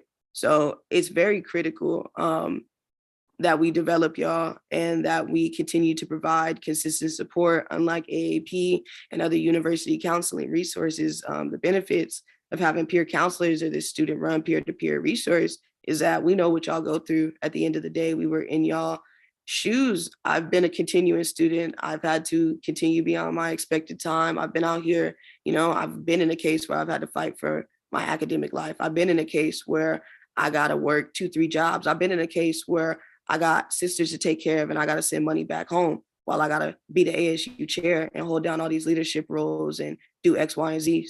So I definitely know people don't just up and decide to drop out of UCLA, right? So we got a very big responsibility here with ASP once SHAPE and AEP really take that work to get y'all into the university. You know, we got to do all that extra work and put in overtime to keep y'all here. And really, we want to make sure the whole point of this summer program and the reference for the college students, obviously, we want you guys feeling acclimated and connected to your community to mitigate imposter syndrome or a lot of these other things that y'all feel coming in, we feel and we experience coming in as a fall, feeling lost, feeling like we don't belong, not knowing how to get help, not knowing where your resources are. You know, this is really supposed to help mitigate that gap and help smoothen out that transition as we transition into the next level of higher education. So essentially, if you want to scroll down, Eliana, all 3 of these projects will be simultaneously conducting 10-week summer programs to provide uninterrupted services as the ones I have described to all of our members. I know everybody's gonna put up a surplus proposal today and everybody got to eat. So I don't know about this 47,000, but y'all know I had to shoot my shot, right? But we are definitely looking, this is the breakdown that we're looking, you know, clearly to split between all 3 projects. As I mentioned, ASP doesn't really have a need since we're a campus facing resource, unlike, you know, AEP and SHAPE that have to travel to sites. So that is why, if you're wondering why we're splitting everything else and not transportation, because we obviously want to prioritize the need to our sister projects. And I would just like to point out, you know, it's very, people might be wondering, don't we already get money from places? Yes, the CRC and SIOC grant us academic year summer proposals. Yes, we do have the opportunity to submit a summer budget proposal. However, we are competing with all these other student resources, you know, to have access to this same pool of money. It's a limited fund. When you guys essentially send that money over to those committees, they got to make that allocation, that $2-point-something million every year stretch through the whole year or whatever. And as we know, there's still issues with transparency with CPO. We still don't have access to all that money. That $2.7 million that just walked up out of student government accounting, Campus Life got it. Make DeLuca got it. Them committees don't got it, right? We don't got it. We don't know where any of our money still is, right? The previous years before. So, you know, until some of these get sorted out, until this cash flow, for lack of a better term, gets more consistent, we are in need of more money. It is to my knowledge that we are the only projects, you know, that are asking for our summer programs to be restored. You know, normally our projects are only allocated to staff members, and this is not AEP. As I mentioned, they receive no funding for the entire year for assistance, whether it's academic or summer. But in the case for ASP and SHAPE, we only get 2 staff members. It's literally just an administrative assistant. And like in ASP's case, a peer counselor. In SHAPE's case, it's usually both of their administrative people. Given that ASU's projects have had such a huge delay and an egregious setback, not just this year, but over the entire 15-year tenure of the current CPO director, where we have clearly been a victim of anti-Blackness, and we have suffered and been denied access to funds and resources more than any other community. I mean, we still don't have spaces to operate right now. We still are the only project or community or demographic without full access to the things that these committees and these centers are supposed to provide due to this relationship with CPO that is unfortunately and has hindered the project and the full ability for these projects to thrive.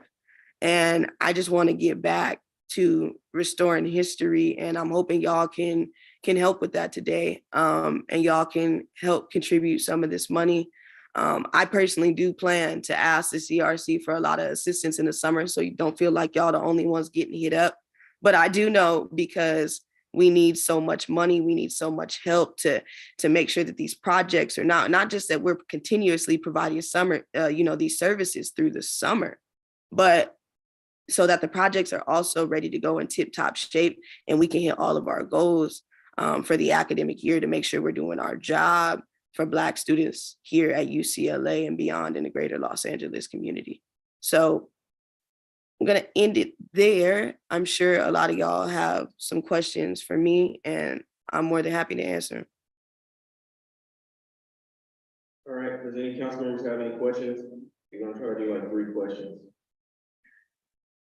I don't have a question per se, but I had mentioned in the chat, I just want to reinforce that SHAPE, AEP, and ASP, they all actively work to increase the Black Bruin population, which we already know is very low.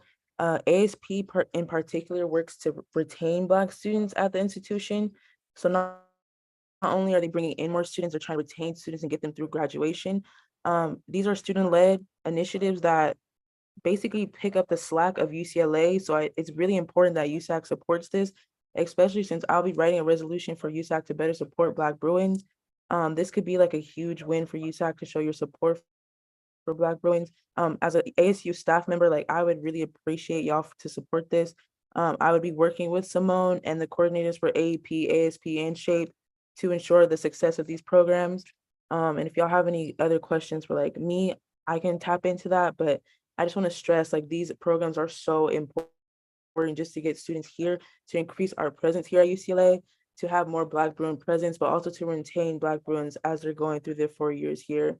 And so, yeah, thank you, Simone, for your presentation. Really appreciate your hard work and your dedication, your continued advocacy for Black Bruins even after, graduating from the institution. So thank you so much for coming and giving this presentation. Thank you. I would also like to point out that in recent research, right before the pandemic and post-pandemic, it is a fact in the UC and CSU system that the graduation track for students of color, primarily Black and Brown students and transfer students that receive any ounce of a Pell Grant or financial aid, basically a lot of categories if you're a person or student of color, you are now on a 5 to 6 year graduation track. That's why it's not strange when people like me have to continue. The university quite literally sets us up into a position, into a trap to where we don't know how to navigate and we don't have resources here. I mean, you are literally by design, some of the things that y'all literally want to get a degree in, it forces you to be here. It's a lot of reasons why y'all are here and you need these extra supports. I would also like to point out a lot of students, every quarter, me and all other CRC projects, we get a list from the registrar's office of students who are on academic probation and students that are dismissed. So hopefully we catch you when you're on that probationary status and we can save you.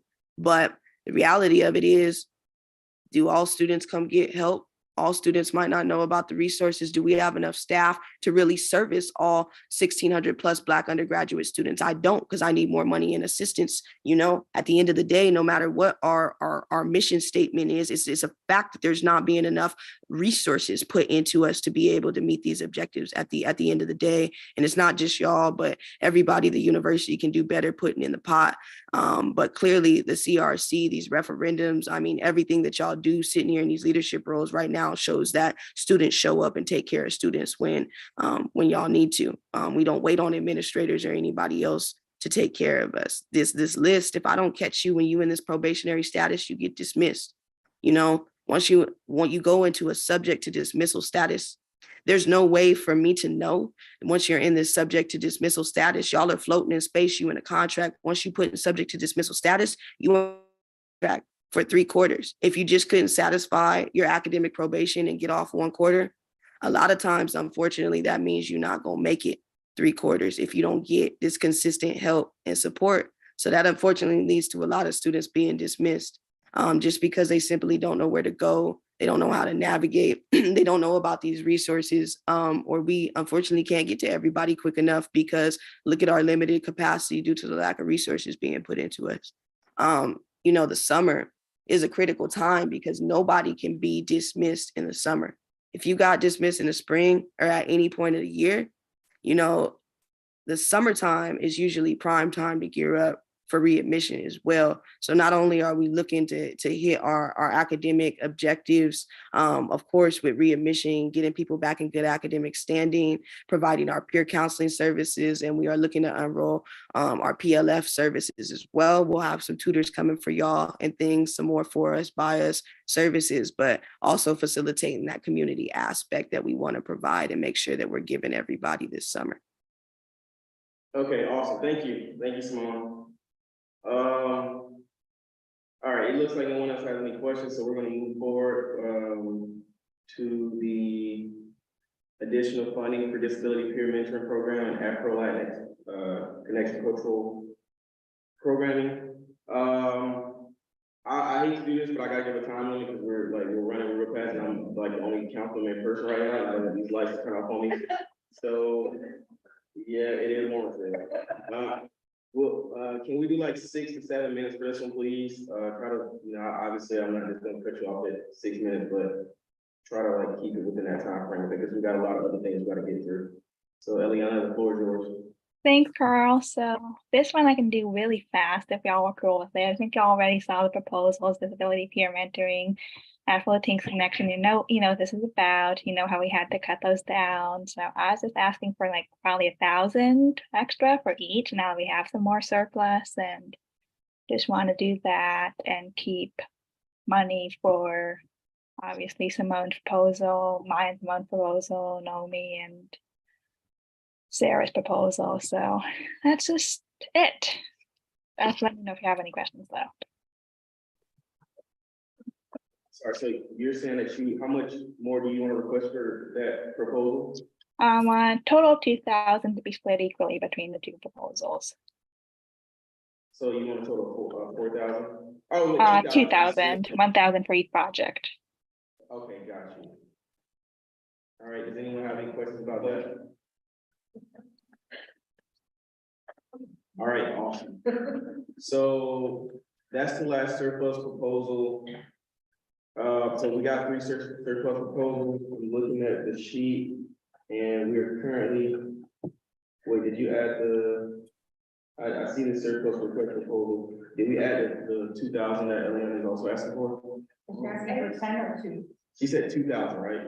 Yeah, 2,000 total. So that means we're currently over 27,000. 17. 17,000? Yeah, over 17. Oh, okay, what's wrong with it? It said 10,000. Oh, gotcha. Okay, so we're over $17,000. You know, what are we thinking right now? Like, first off, we're going to give the opportunity for individuals, you know, who have the surplus proposal to lower your amount a little bit, potentially, to, you know, for the sake of getting money to all of them, or what do we want to do before we have a discussion amongst council members?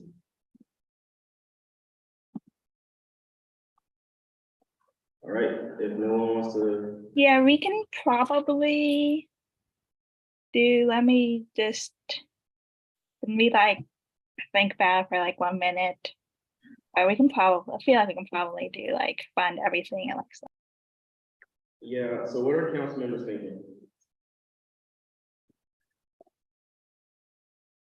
Does anyone want to give any comments?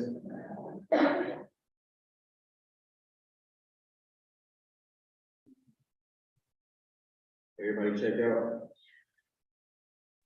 I have a question related not to any of the proposals, just in surplus in general. So assuming we spend the remaining 47,000, we don't, how much money do we have in our endowment? Was it? We have like, I think approximately like 689,000, something like that in our account. So we do have a check that we can give, wait, what? How much is in our account? Well, we can get the interest off the endowment here, so I think there's like 22,000 available. Yeah, somewhere around there. Yeah, We can bring a number week one if you want. yeah, we can bring that number. But we got, does that pertain to this at all?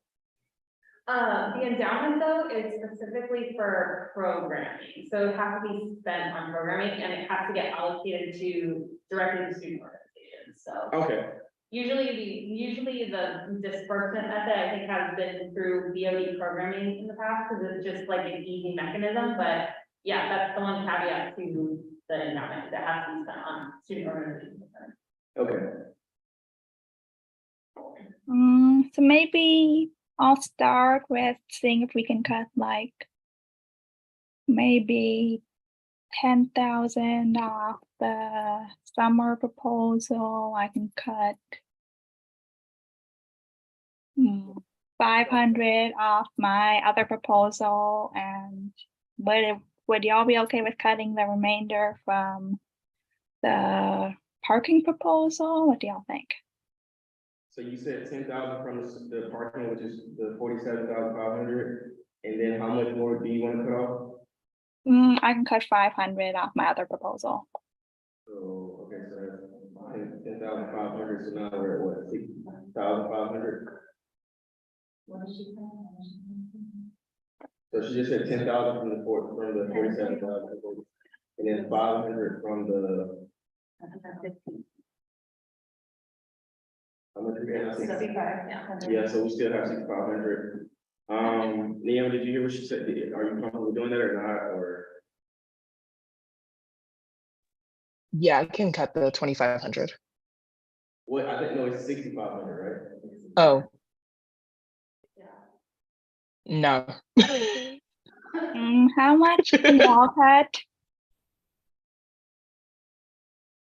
I'm cool with, actually, okay, you know, I'm good with 10,000, like minimum. 10,000. So how much do we need to cut now?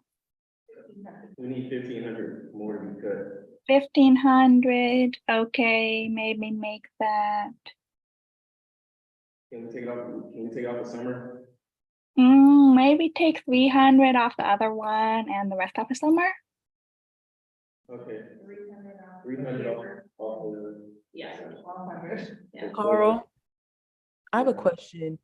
Would we be able to cut some from Naomi's, considering that my office has like funds specifically for like parking permits for commuters and parenting students and foster youth?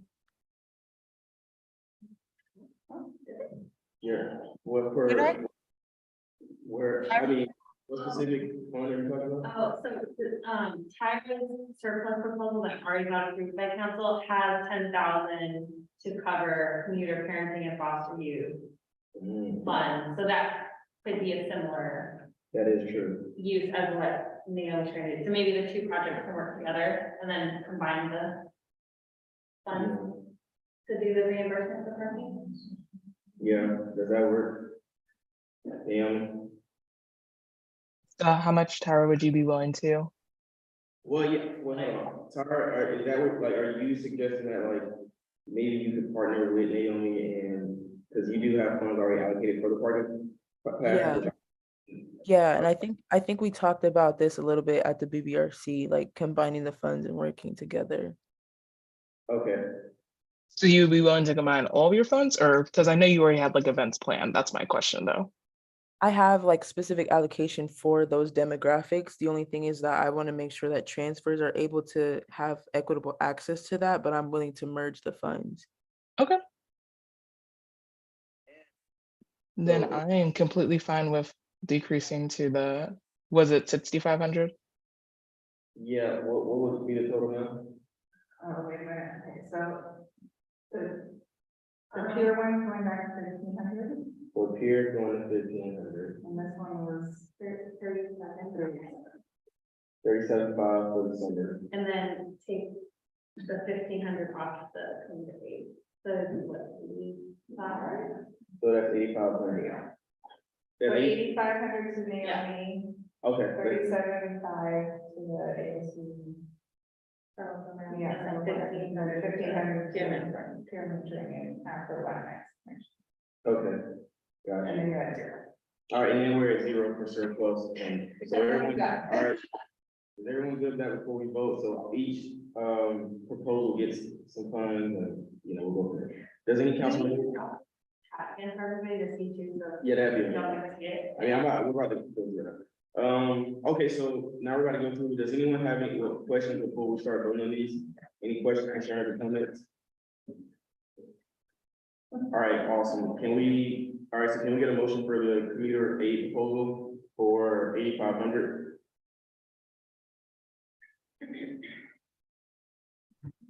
I move to approve the commuter aid proposal. I second. All right, Eliana motions. Was Alicia seconds, all in favor, please raise your hand.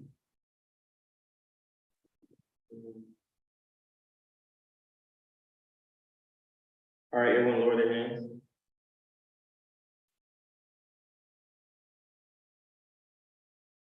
Everyone, please lower your hands. All right, Phoebe, can you lower your hand, please? All right, all abstaining, please raise your hand. All against, please raise your hand. All right, we have 11 council members, only 10 voted. By a vote 10-0, the motion passes, and 85 for the commuter aid proposal. Can we get a motion for the academic supports program of students heightening academic performance through education summer activities proposal? I move to approve the USAC funds for ASU's projects. Okay. A second. Who's that? Dan? All right, Tara, motion, Dan, seconds, all in favor, please raise your hand.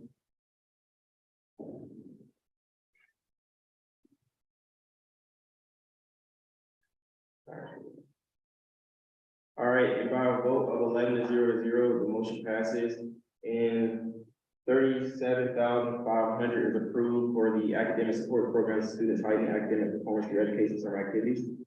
Next up, can we get a motion for additional funding for disability peer mentor program and Afro-Latinx connection cultural programming?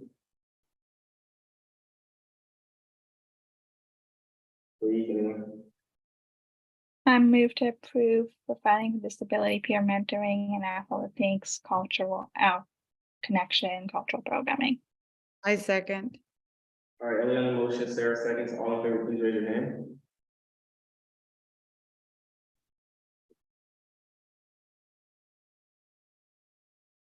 And, okay, I only see 9 hands. Okay. All right, there we go. All right, by a vote of 11-0, the motion passes, and $1,500 is approved for additional funding for disability peer mentor program and Afro-Latinx connection cultural program. All right, next up, we have, I think this is a resolution commemorating, I don't know if this is a resolution or not, but commemorating Kyle Cat's passing and campus impact by Phoebe and Naomi.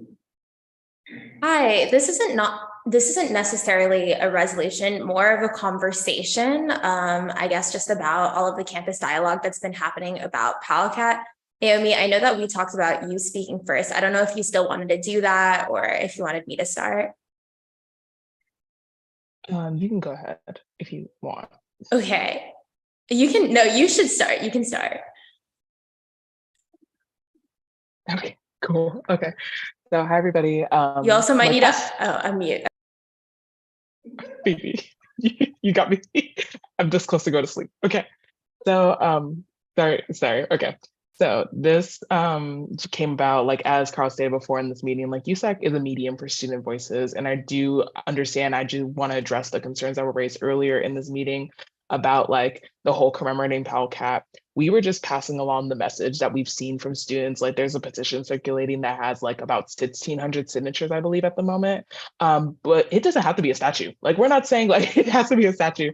I really want to emphasize that. And it is sad that we've been, other students have been advocating for a memorial for Bundy Carter and the other Black Panther, and that hasn't been done.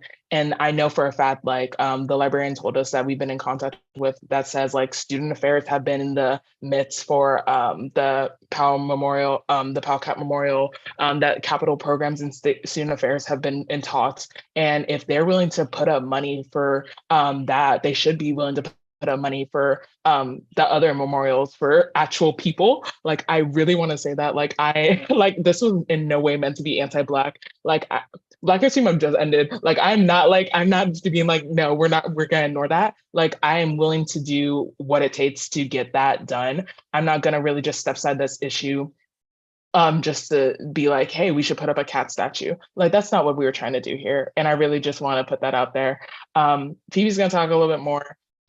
But yeah, overall, this was just like to highlight some of the student voices that we've seen, especially because there was like a Los Angeles Times article written about this, y'all. Like, like this is what we've been seeing, like from just the student population. They were really sad about this. And even though I may not understand this sadness, I've never had a pet, I've never cared about an animal like this before. We just saw this voice in the student population. So yeah. Yeah, just kind of echoing what Naomi's saying. I mean, the intention of this was definitely just to uplift the student voice. I think this is the first time I've seen any, like this many students mobilize around an issue. And I think, Powell Cat being, a symbol of like care for a lot of the students in the UCLA community for mental health. A lot of students, like I've seen a lot of anecdotes, and it's not even just students, like people working for the UCLA library, like librarians or like janitors that help clean up the library. And the cat has provided them a lot of comfort and alumni as well. So I think it would be a little bit of a miss if USAC didn't discuss, like people's sentiments about Powell Cat at all. I do agree that like it is maybe like not everyone would understand like I guess where the students are coming from, but I think as representatives to the student body, it is important for us to like recognize that Powell Cat had a real emotional impact on the student body, and that we do want to show them that we're listening and we see like everything that they're saying about all of the issues that they're raising about like wanting to like, make Powell Cat a permanent part of UCLA culture in some way, shape, or form.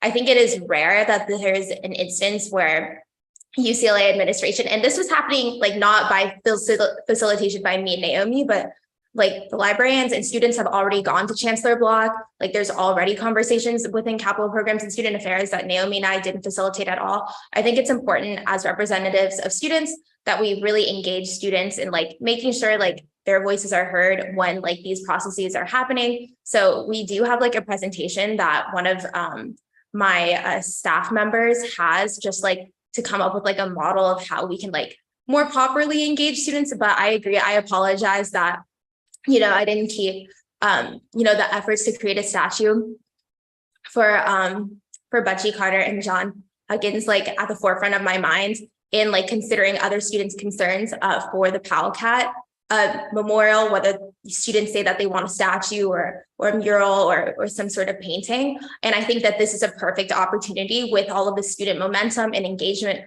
around this idea of like, how do we create memorials on campus that reflect like our values and what we care about, like really making sure that like other efforts aren't ignored and that we include those discussions and even further emphasize those at the table and use this as a tool to build momentum around those efforts as well. So I think, this isn't an official like resolution or anything. Like when a resolution comes about a memorial later on, I think it's important that we make sure to include Black students in creating like all of these resolutions. This is just a brief discussion on the events of what happened last Thursday up till now and all of the student engagement surrounding Powell Cat, but we can expand this conversation 100% to include all of the different types of memorials that we want to have at UCLA campus, since administrators seem to be pretty receptive to this PowCat idea.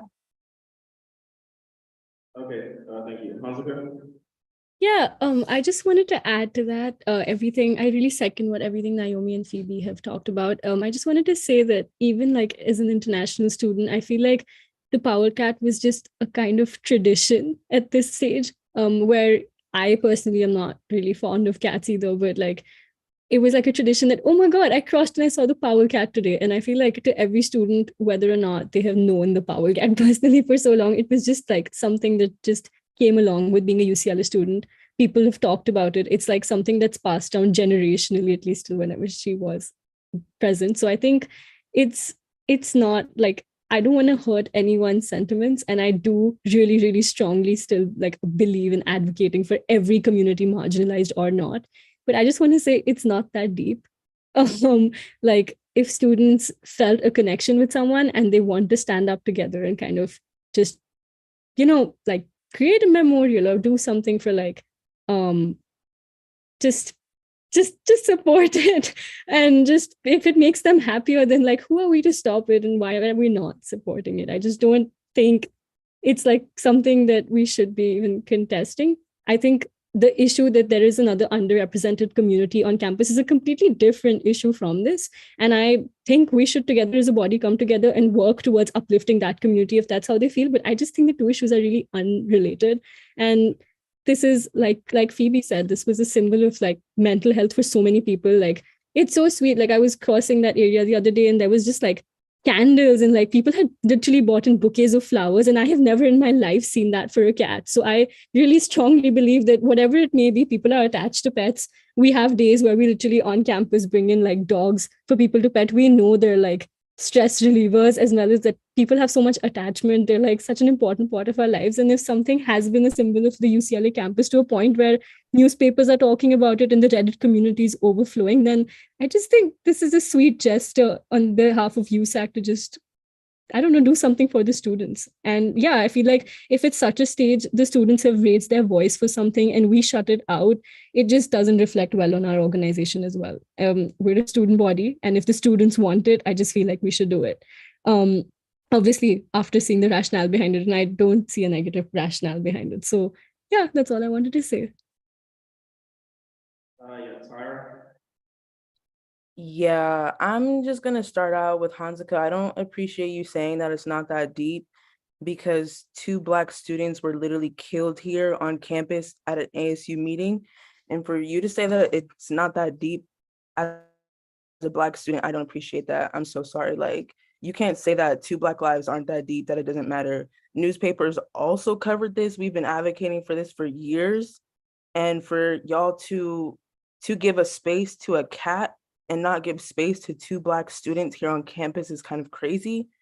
Y'all are helping students to mobilize to act on a statue for a cat, but you did not help to mobilize the Black community for something that really represents like our historical experiences as Black people in general. This is just a cat that is just central to the UCLA experience. Like, we're trying to commemorate Black Panthers that have contributed to the Black experience as a whole nationally, not just a UCLA tradition. And you also mentioned that PowCat is a tradition for UCLA students. The Black Panthers is a tradition for all Black people. Like, I'm just kind of confused why y'all are pushing back on the comments that I've said as like a Black person. As well as USAC does not traditionally hold space for Black students. Just the fact that we even have to advocate for these things, that we have to bring this up. When cats have a mural, like, why do we even have to bring this up? Like, it just, y'all did not show the same support for the Black Bruins when we were advocating for this. We're still trying to advocate for that. Y'all did not give us the platform that y'all are giving the other students. And it's also like the fact that it's in the newspapers, the fact that it's everywhere. Who are the students that are advocating for this? Are they Black students advocating for this cat statue?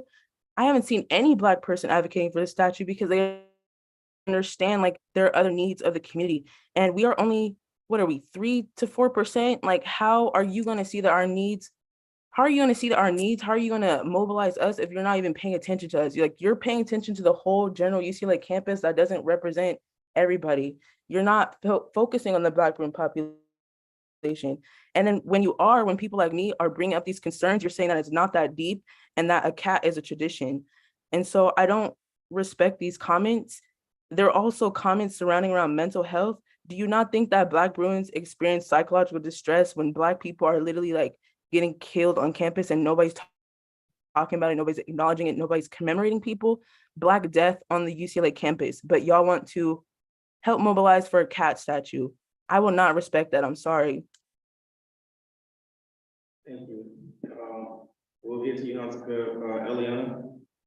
I just want to say, wow, definitely think Powell Cat is beautiful, and students who are pushing to remember Powell Cat, they were beautiful, as you can see from my name.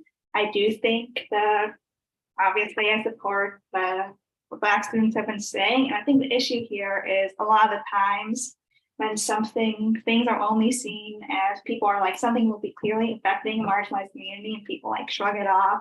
But then when people see that it affects all of them, when they're like, all of a sudden it's important, like with remote access, when it's disabled students who need it before COVID, people are like, who cares? Then during COVID, when it's obvious everyone needs it, then we have it.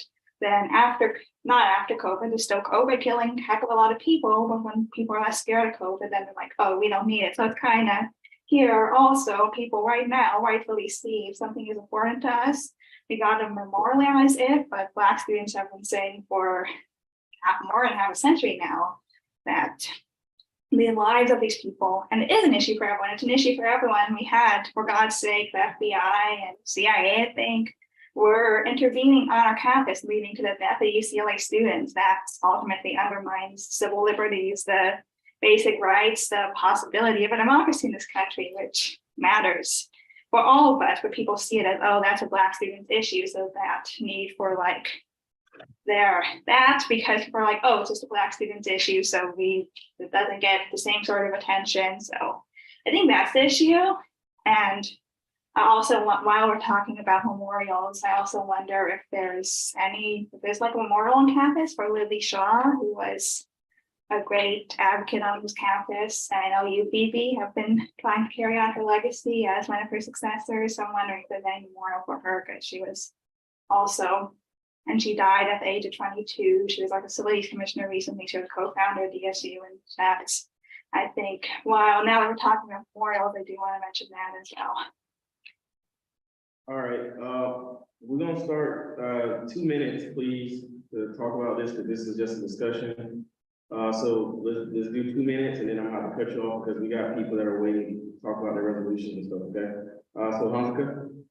Yeah, I just want to take a chance to respond to Tyra's comments. I appreciate you for everything that you've said, and in no way did I intend to say that what you have raised up is not relevant or not important. Personally, I think it is extremely important. I mean, I am serving as the international student representative, and like the Black community is as important to me as any other international community. So for me to come here and say that it's not that related to that wasn't my intention. I was just talking about the memorial specifically for the cat, the Powell Cat.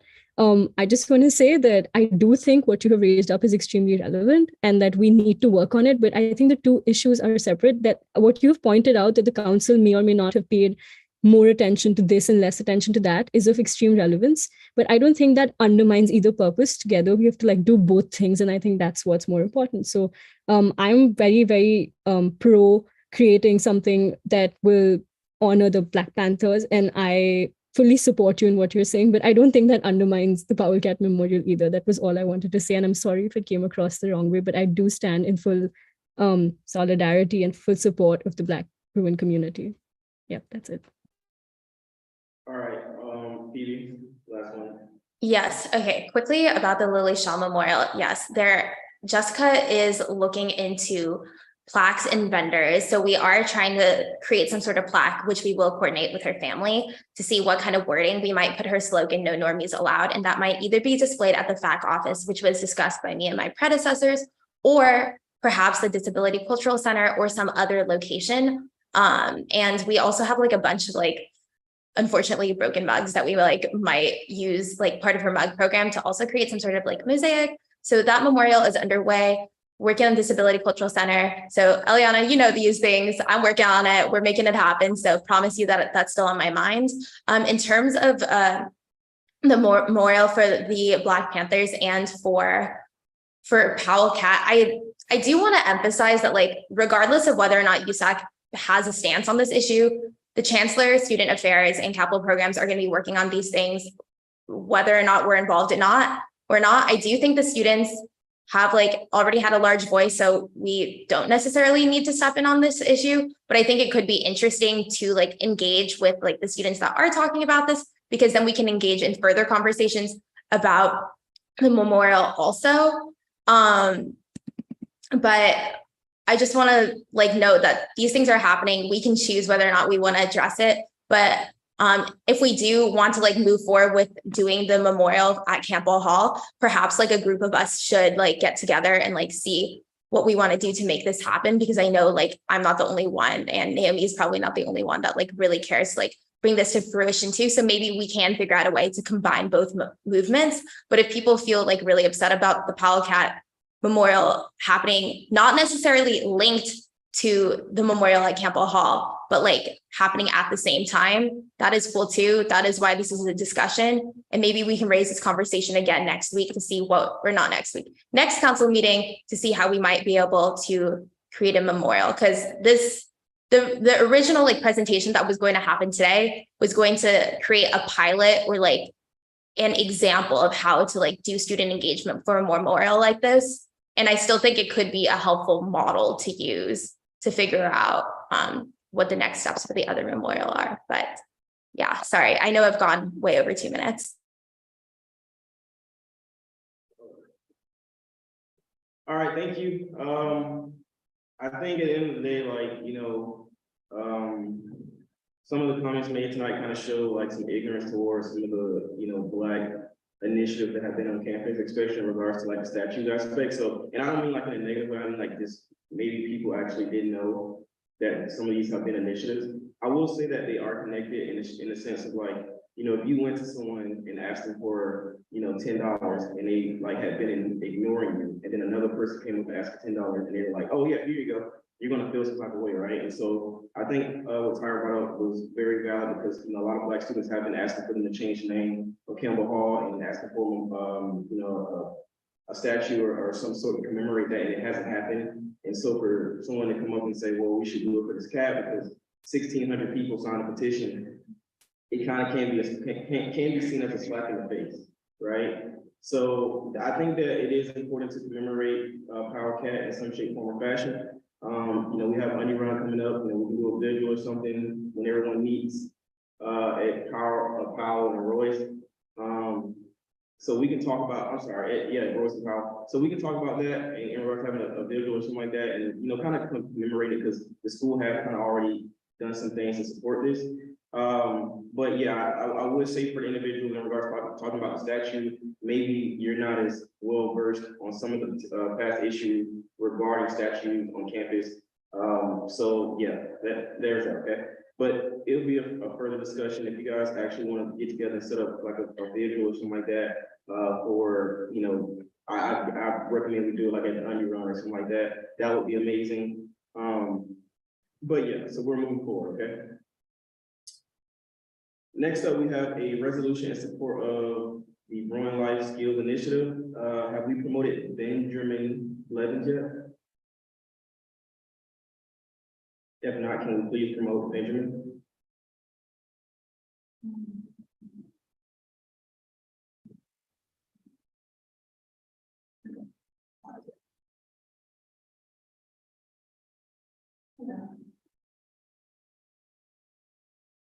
Awesome.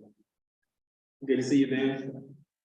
Hey, Carl. Okay, I'm going to put this in the chat. This is the link to the resolution, and you guys should all be able to view it. And if you want to edit it, let me know. But this is going to take about 2 seconds. I'll share my screen so you can follow along with me as well. All right. Okay. So this is a one-page resolution. This is going to take no time at all. And if you have questions, let me know. So this is a resolution in support of the Growing Life Skills Initiative. Whereas 82% of college students find that paying for college is a major source of anxiety and stress, a 2018 study found that it is critical for low-income and first-generation students to meet with someone one-on-one to discuss finances, as these students often do not have a built-in network to go for guidance and support when they are making financial decisions about college. Whereas students at UCLA have demonstrated that money directly impacts their sense of well-being and assuredness in completing their degrees, UCLA's financial wellness program has found that 86% of the fall 2021 incoming undergraduate population stated they wanted to learn more about their financial health, but 67% of them have never met with someone to talk about money, while 39% of incoming students also share that meeting with a peer coach is the #1 way UCLA can support their financial well-being. Whereas UCLA has identified for student needs is developing career competencies to ensure a successful transition into the workforce, higher education career readiness provides a framework for addressing career-related goals and outcomes of curricular and extracurricular activities, regardless of a student's area of study. Whereas data shows a strong correlation between career services and use of those services by graduating seniors who use at least one service, any service, receive an average of 1.24 job offers. Students from low-income backgrounds, including first-generation and historically underrepresented populations, do not typically access career services on their own. Whereas the Bruin Life Skills Initiative will provide a direct and immediate impact on serving and empowering students, especially traditionally minoritized and underrepresented students who often experience inadequate educational resources coming out of high school. Be it resolved, the Undergraduate Student Association Council enthusiastically supports the fiscal year 2024 request for $600,000 in congressionally directed spending to provide the startup funding for UCLA to create the Bruin Life Skills Initiative. And be it further resolved that this resolution be transmitted to UCLA Government Relations and the EVP's Director of Federal Relations. That would be myself. Okay, that was a lot. That was a lot. That was a lot of numbers. That was a lot of words. More than happy to answer any questions, but I do want to do a tiny bit of background. UCLA is submitting a couple of these congressional dedicated spending requests to Congress. This one is specifically going to Alex Padilla, Senator Alex Padilla. He sits on the Committee on the Budget. There's one that's going to Dianne Feinstein for a couple $1 million, but this one this one is so hyper specific and hyper focused towards students in general and how we can transform the pathway out of college and into the workforce, and empowering students once they leave UCLA. So. Okay, questions, comments, concerns, screams at almost 11 p.m. I just wanted to say great work on this. And yeah, good job.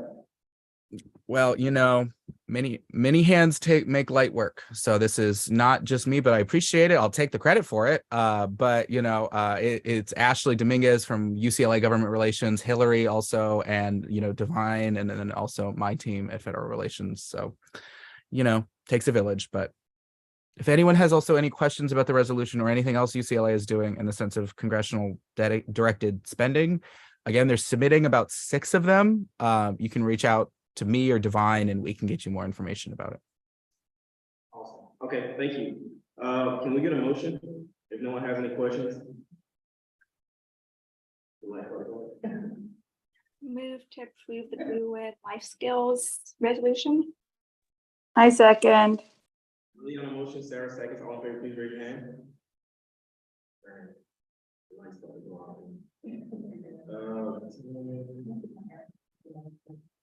Okay, and by a vote of 10-0 to 0, the motion passes, and the resolution in support of Bruin Life Initiatives is approved. I see that I skipped Eliana's resolution by mistake. I'm sorry about that. Eliana, are you ready to read the resolution calling for equity and excellent education for students in the UCLA Reduced Fee Program?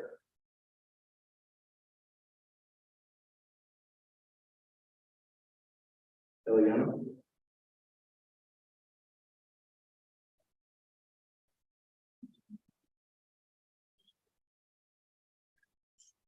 Next. Okay. Wait, call on Eliana. All right, we'll move, okay, yeah, we'll do some, oh, there she goes. Eliana, are you ready to do your resolution? Hi, yes, yeah, I'm ready. Sorry about that. So this is a resolution. Let me just message one of my staff members to see if who's worked a lot on this to see if he can come through, but I'll start presenting right now.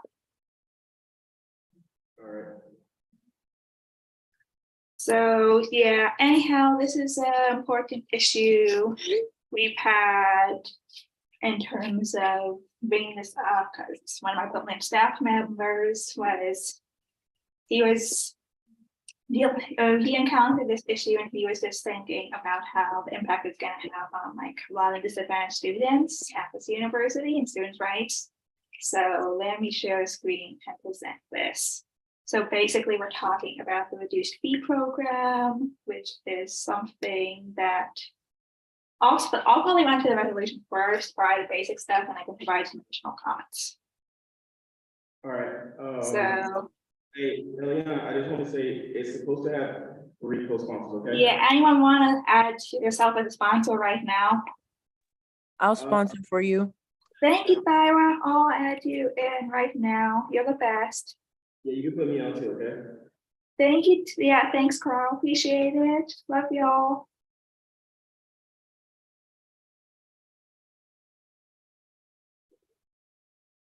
Really appreciate that. Y'all are great. And it's an honor to work with you. So here we go. So yeah, I'm sponsoring this. Isaac Lacey did a lot of great work writing it, and the co-sponsors are Sarah Brukin, Fire Cogs, and Carl King. Thanks, y'all. Whereas the UCLA Reduced Fee Program is for students with documented reasons related to occupation, home and family responsibilities, or health, which prevent them from carrying full-time study loads and are presumed to be permanent in nature. So you can already see how this is an equity issue in terms of stuff like health, disability, class, race, because we all know stuff like income, family responsibilities ties in a lot with race because of all the racism we have in this country. So you can already see the equity issues rising up here, as well as just the rights of students. This is something students are entitled to, and it shouldn't impinge on any of the other rights they have. That's just a lack of justice. Whereas to be eligible for the reduced fee program, students must demonstrate a need for part-time study for a minimum of 3 consecutive quarters, enroll in 10 years or less in each of the 3 consecutive quarters. Whereas I think Sarah pointed out a redundancy, so I'll just fix that now. To be eligible, sorry, I do need to do a bit of a last minute editing. I apologize for that. Whereas to be eligible to enroll in UC Online courses, the student must be enrolled in no fewer than 12 units. Thus, to enroll in the reduced fee program is to disable you from taking courses from UC Online. Whereas, as an institution that in all of our pursuits strive for excellence and diversity, recognizing that openness and inclusion produce true equality, I'm not sure the administration does that, but that's what we're doing. That's what the student body and student organizations are doing, and that's what we need to demand that they do. The reduced fee program is a necessary component of our mission. The fact that reduced fee students are needlessly put at disadvantage and denied access to UC Online by university policy stands in abject confrontation with the mission, the vision, and legal requirements of this institution. Whereas UC Online was created in recognition of the value it brings to students, the UC Web community, and the world at large. As discrimination based on race, religion, sex, and other protected categories is illegal, and as equal education opportunity is a legal mandate, a requirement to access valuable educational resources open to all, in effect makes it impossible for reduced fee students to access this resource is a clear and direct violation of this institution's mission, vision, and legal requirements. Whereas as stands, a student mother, parental caretaker, full-time employee, or other circumstances in a position of less time privilege, as the average student is being withheld their legally due rights and access. Whether it is agreed that the university stands in violation of its legal obligations, it is clear that requirements as they stand are a direct violation of this institution's mission, vision, and community standards. Furthermore, this policy is a clear matter of concern for potential impact on disabled students and our standards and pursuit of the diversity, equity, and inclusion. Whereas, let me add some, Sarah made some good suggestions, so I'll add them. Whereas having the option to use UC Online for reduced fee students would minimize possible transportation costs for commuter students who participate in the reduced fee program. Whereas students enrolled in a reduced fee program likely cannot adhere to traditional learning in-person methods due to employment. This inability to participate in both programs creates an educational barrier to entry. Therefore, let it be resolved that the USAC, let me see, I want to edit this a little. Sorry about that. The USAC condemns the current UC administrator's policy of denying reduced fee students access to UC Online. Therefore, let it be resolved that USAC strongly urges an immediate change in the UC administrator's policy of denying reduced fee students access to UC Online. Let it be further resolved that USAC stands in support of these students impacted by this blatantly unjust and uncivil practices. Let it be resolved that USAC asks the offices of District Attorney and State Attorney General to immediately move in support of addressing this abuse of power. Amazing. Thank you so much, Eliana. Thank you so much for, you read that as fast as I've ever heard anybody read and didn't mess up at all. So that's amazing. What did you say? I said you read that as fast as I've ever heard anyone read and you didn't even mess up. That's good. Thank you. Thank you so much, Carl. Appreciate that. All right. Does anyone have any questions, concerns, or comments regarding the resolution? I had one quick thing. Eliana, I was just wondering if you wanted to change the last, I would change, if you're okay with it, the last two words from abuse of power to like something like discriminatory practices. Discriminatory and anti-student rights practices. I think that works. Perfect. Well, I think that conveys the message I want to. Yeah. Thanks, Sarah. Appreciate your work on this. Thank you, Tyra. Can we get a motion? I move to approve the resolution standing in support with reduced fee students. I'll second. All right, Sarah seconds, Tyra, wait. Sarah motions, Tyra seconds, all in favor, please raise your hand.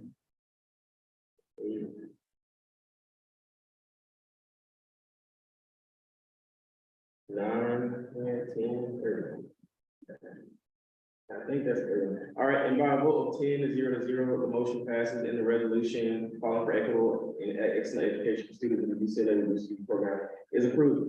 All right, and finally, last resolution, can we promote Michael Carrier, who's my Director of Transparency and Resolution. Okay, can y'all hear me? Yeah, they can hear me.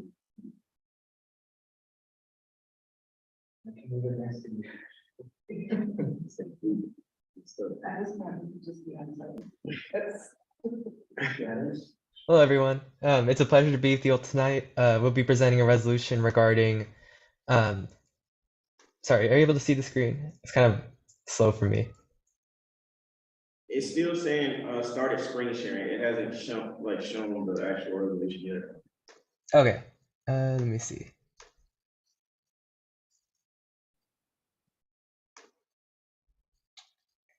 Okay, yeah. My computer is not doing too well right now. I think it's like, I think it froze. Okay, let me see if I can do it.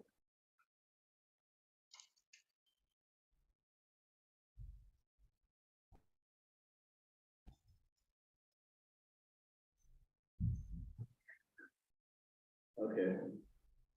Can you stop sharing, Michael? Let's see. For some reason, I'm not able to like even like click any of the Zoom options. I think my computer's completely frozen. Let me see.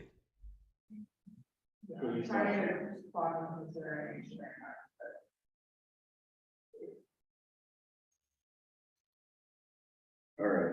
Okay, I guess I will just leave that. Or. Can you just share screen? Yeah. Michael, are you still there? Yeah, if you can share screen, I can read through it on my end. Okay.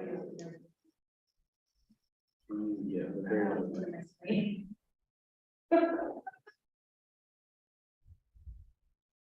so, yeah, floor resolution bill. Yeah. Okay, hold on. All right, and second one to the there we go. Okay. All right. Okay, cool. Yeah, thank you so much. Sorry about that. But yeah, so tonight we'll be presenting a resolution urging Florida elected officials to withdraw outrageous legislative bills targeting diversity, equity, inclusion, safety of students, and historically accurate African American history. And this is an ongoing, as we say in the resolution, it's an ongoing war on the rights, voices, and safety of minority students in Florida, as I'm sure all of you have heard. So we want to do our part to address some of these issues and to name some of these bills that would cause so much harm to communities in Florida and nationwide, especially if other states adopt such policies. So yes, whereas on Tuesday, March 14th, a Florida House subcommittee voted to advance an expansion of the state's Don't Say Gay law, whereas Senate Bill 1320 and House Bill 1223 would ban classroom instruction on gender identity and sexual orientation between pre-kindergarten and 8th grade, whereas Senate Bill 1320 and House Bill 1223 would also prohibit requiring students and school staff from using pronouns that do not correspond with the person's sex, whereas House Bill 1223 outrageously declares it shall be the policy of every public K-12 educational institution that a person's sex is an immutable biological trait and that it is false to ascribe to a person a pronoun that does not correspond to such person's sex, which erases LGBTQ plus voices. Whereas House Bill 1069 requires students in grades 6 through 12 to be taught that sex is determined by biology and reproductive function at birth, and enables parents to object to instructional materials and restrict school library access, an outright attack on the transgender community and child welfare. Whereas on Monday, Florida House Bill 999 passed and moved to the Senate. The bill usurps academic freedom of higher education and stifles the work of minority students and faculty by prohibiting spending on diversity, equity, and inclusion programs, and giving Florida's governor control over curriculum review and faculty hiring. This bill also threatens to rid Florida institutions of Black Greek fraternities and sororities with its ambiguous and racist language. Whereas House Bill 999 would also remove essential majors and minors in critical race theory, gender studies, or intersectionality, falsely claiming that courses are based on unproven theoretical or exploratory content. The bill urges colleges to promote the philosophical underpinnings of Western civilization at the expense of historically accurate African American history. Whereas on Monday, Florida legislators advanced Senate Bill 254, which would criminalize gender-affirming care for minors. Healthcare providers would be guilty of a third-degree felony for providing care, and the bill would ban the use of state funds for adult procedures. This is not only inhumane, but it ignores scientific consensus on the overwhelming benefits of gender-affirming care. Whereas Senate Bill 254 would also grant courts jurisdiction to modify child custody agreements to prevent sex reassignment prescriptions or procedures in another state, a move designed to instill fear and uncertainty. Whereas Senate Bill 668 and House Bill 1011 banned the improper display of flags on government property, and proposed amendments would specifically approve the Confederate States flag but prohibit the Pride flag, an outright attempt to whitewash history and erase the LGBTQ plus community. Therefore, let it be resolved that the Undergraduate Student Association Council condemns the Florida legislature for its egregious targeting of minority students and calls for the immediate withdrawal of these shameful proposals. Let it be resolved that the Undergraduate Students Association Council stands in solidarity with the National Pan-Hellenic Council and all student organizations that support diversity, equity, and inclusion efforts. Let it be resolved that USAC stands in solidarity with LGBTQ plus identifying African American and all minority students. Let it be finally resolved that the Undergraduate Association Council urges UCLA Chancellor Gene Block to issue a statement condemning these attacks on students and to reaffirm UCLA's commitment to LGBTQ plus students and students of color. Thank you for looking over the resolution, and if you have any questions or comments, let me know. But thank you so much for your time. Awesome. What, does anyone have any questions for Michael? Concerns, comments? And when it says USAC, does it need to say it, or like, when it spells out whatever USAC is? Does it need to say USAC at UCLA? Because are you speaking for all undergraduate student councils? I don't know. That Undergraduate Association. Yeah, that's a good, yeah, so put that the UCLA Undergraduate Association. Yeah, we'll add that in there. All right, I just want to say, Michael, you're amazing. We had Florida students from Florida schools reach out today, a couple hours ago, saying, hey, this is the issue, we're trying to get people to sign on. Can you bring it to your council? And while we've been on this meeting, Michael has been typing away, doing research and putting together this amazing proposal with all all this stuff. So I've just seen it, like I've been trying to control the council meeting and just looking at him typing away. So I just want to say, Michael, you're amazing. Thank you so much. This is amazing. This is great. Does anyone else have any questions, concerns, or comments regarding this? All right, if not, can we get a motion? Our last motion. I move to approve the resolution standing in solidarity with Florida students. Can we get a second? I second. All right, Sarah motions, Alicia seconds. All in favor, please raise your hand.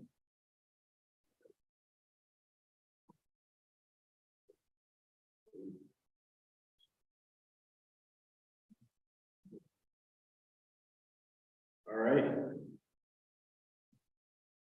That's 8. All right, can everyone, oh, that's 9.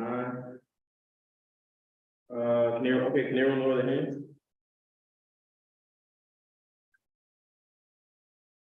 Carl, I meant to vote yes, my bad.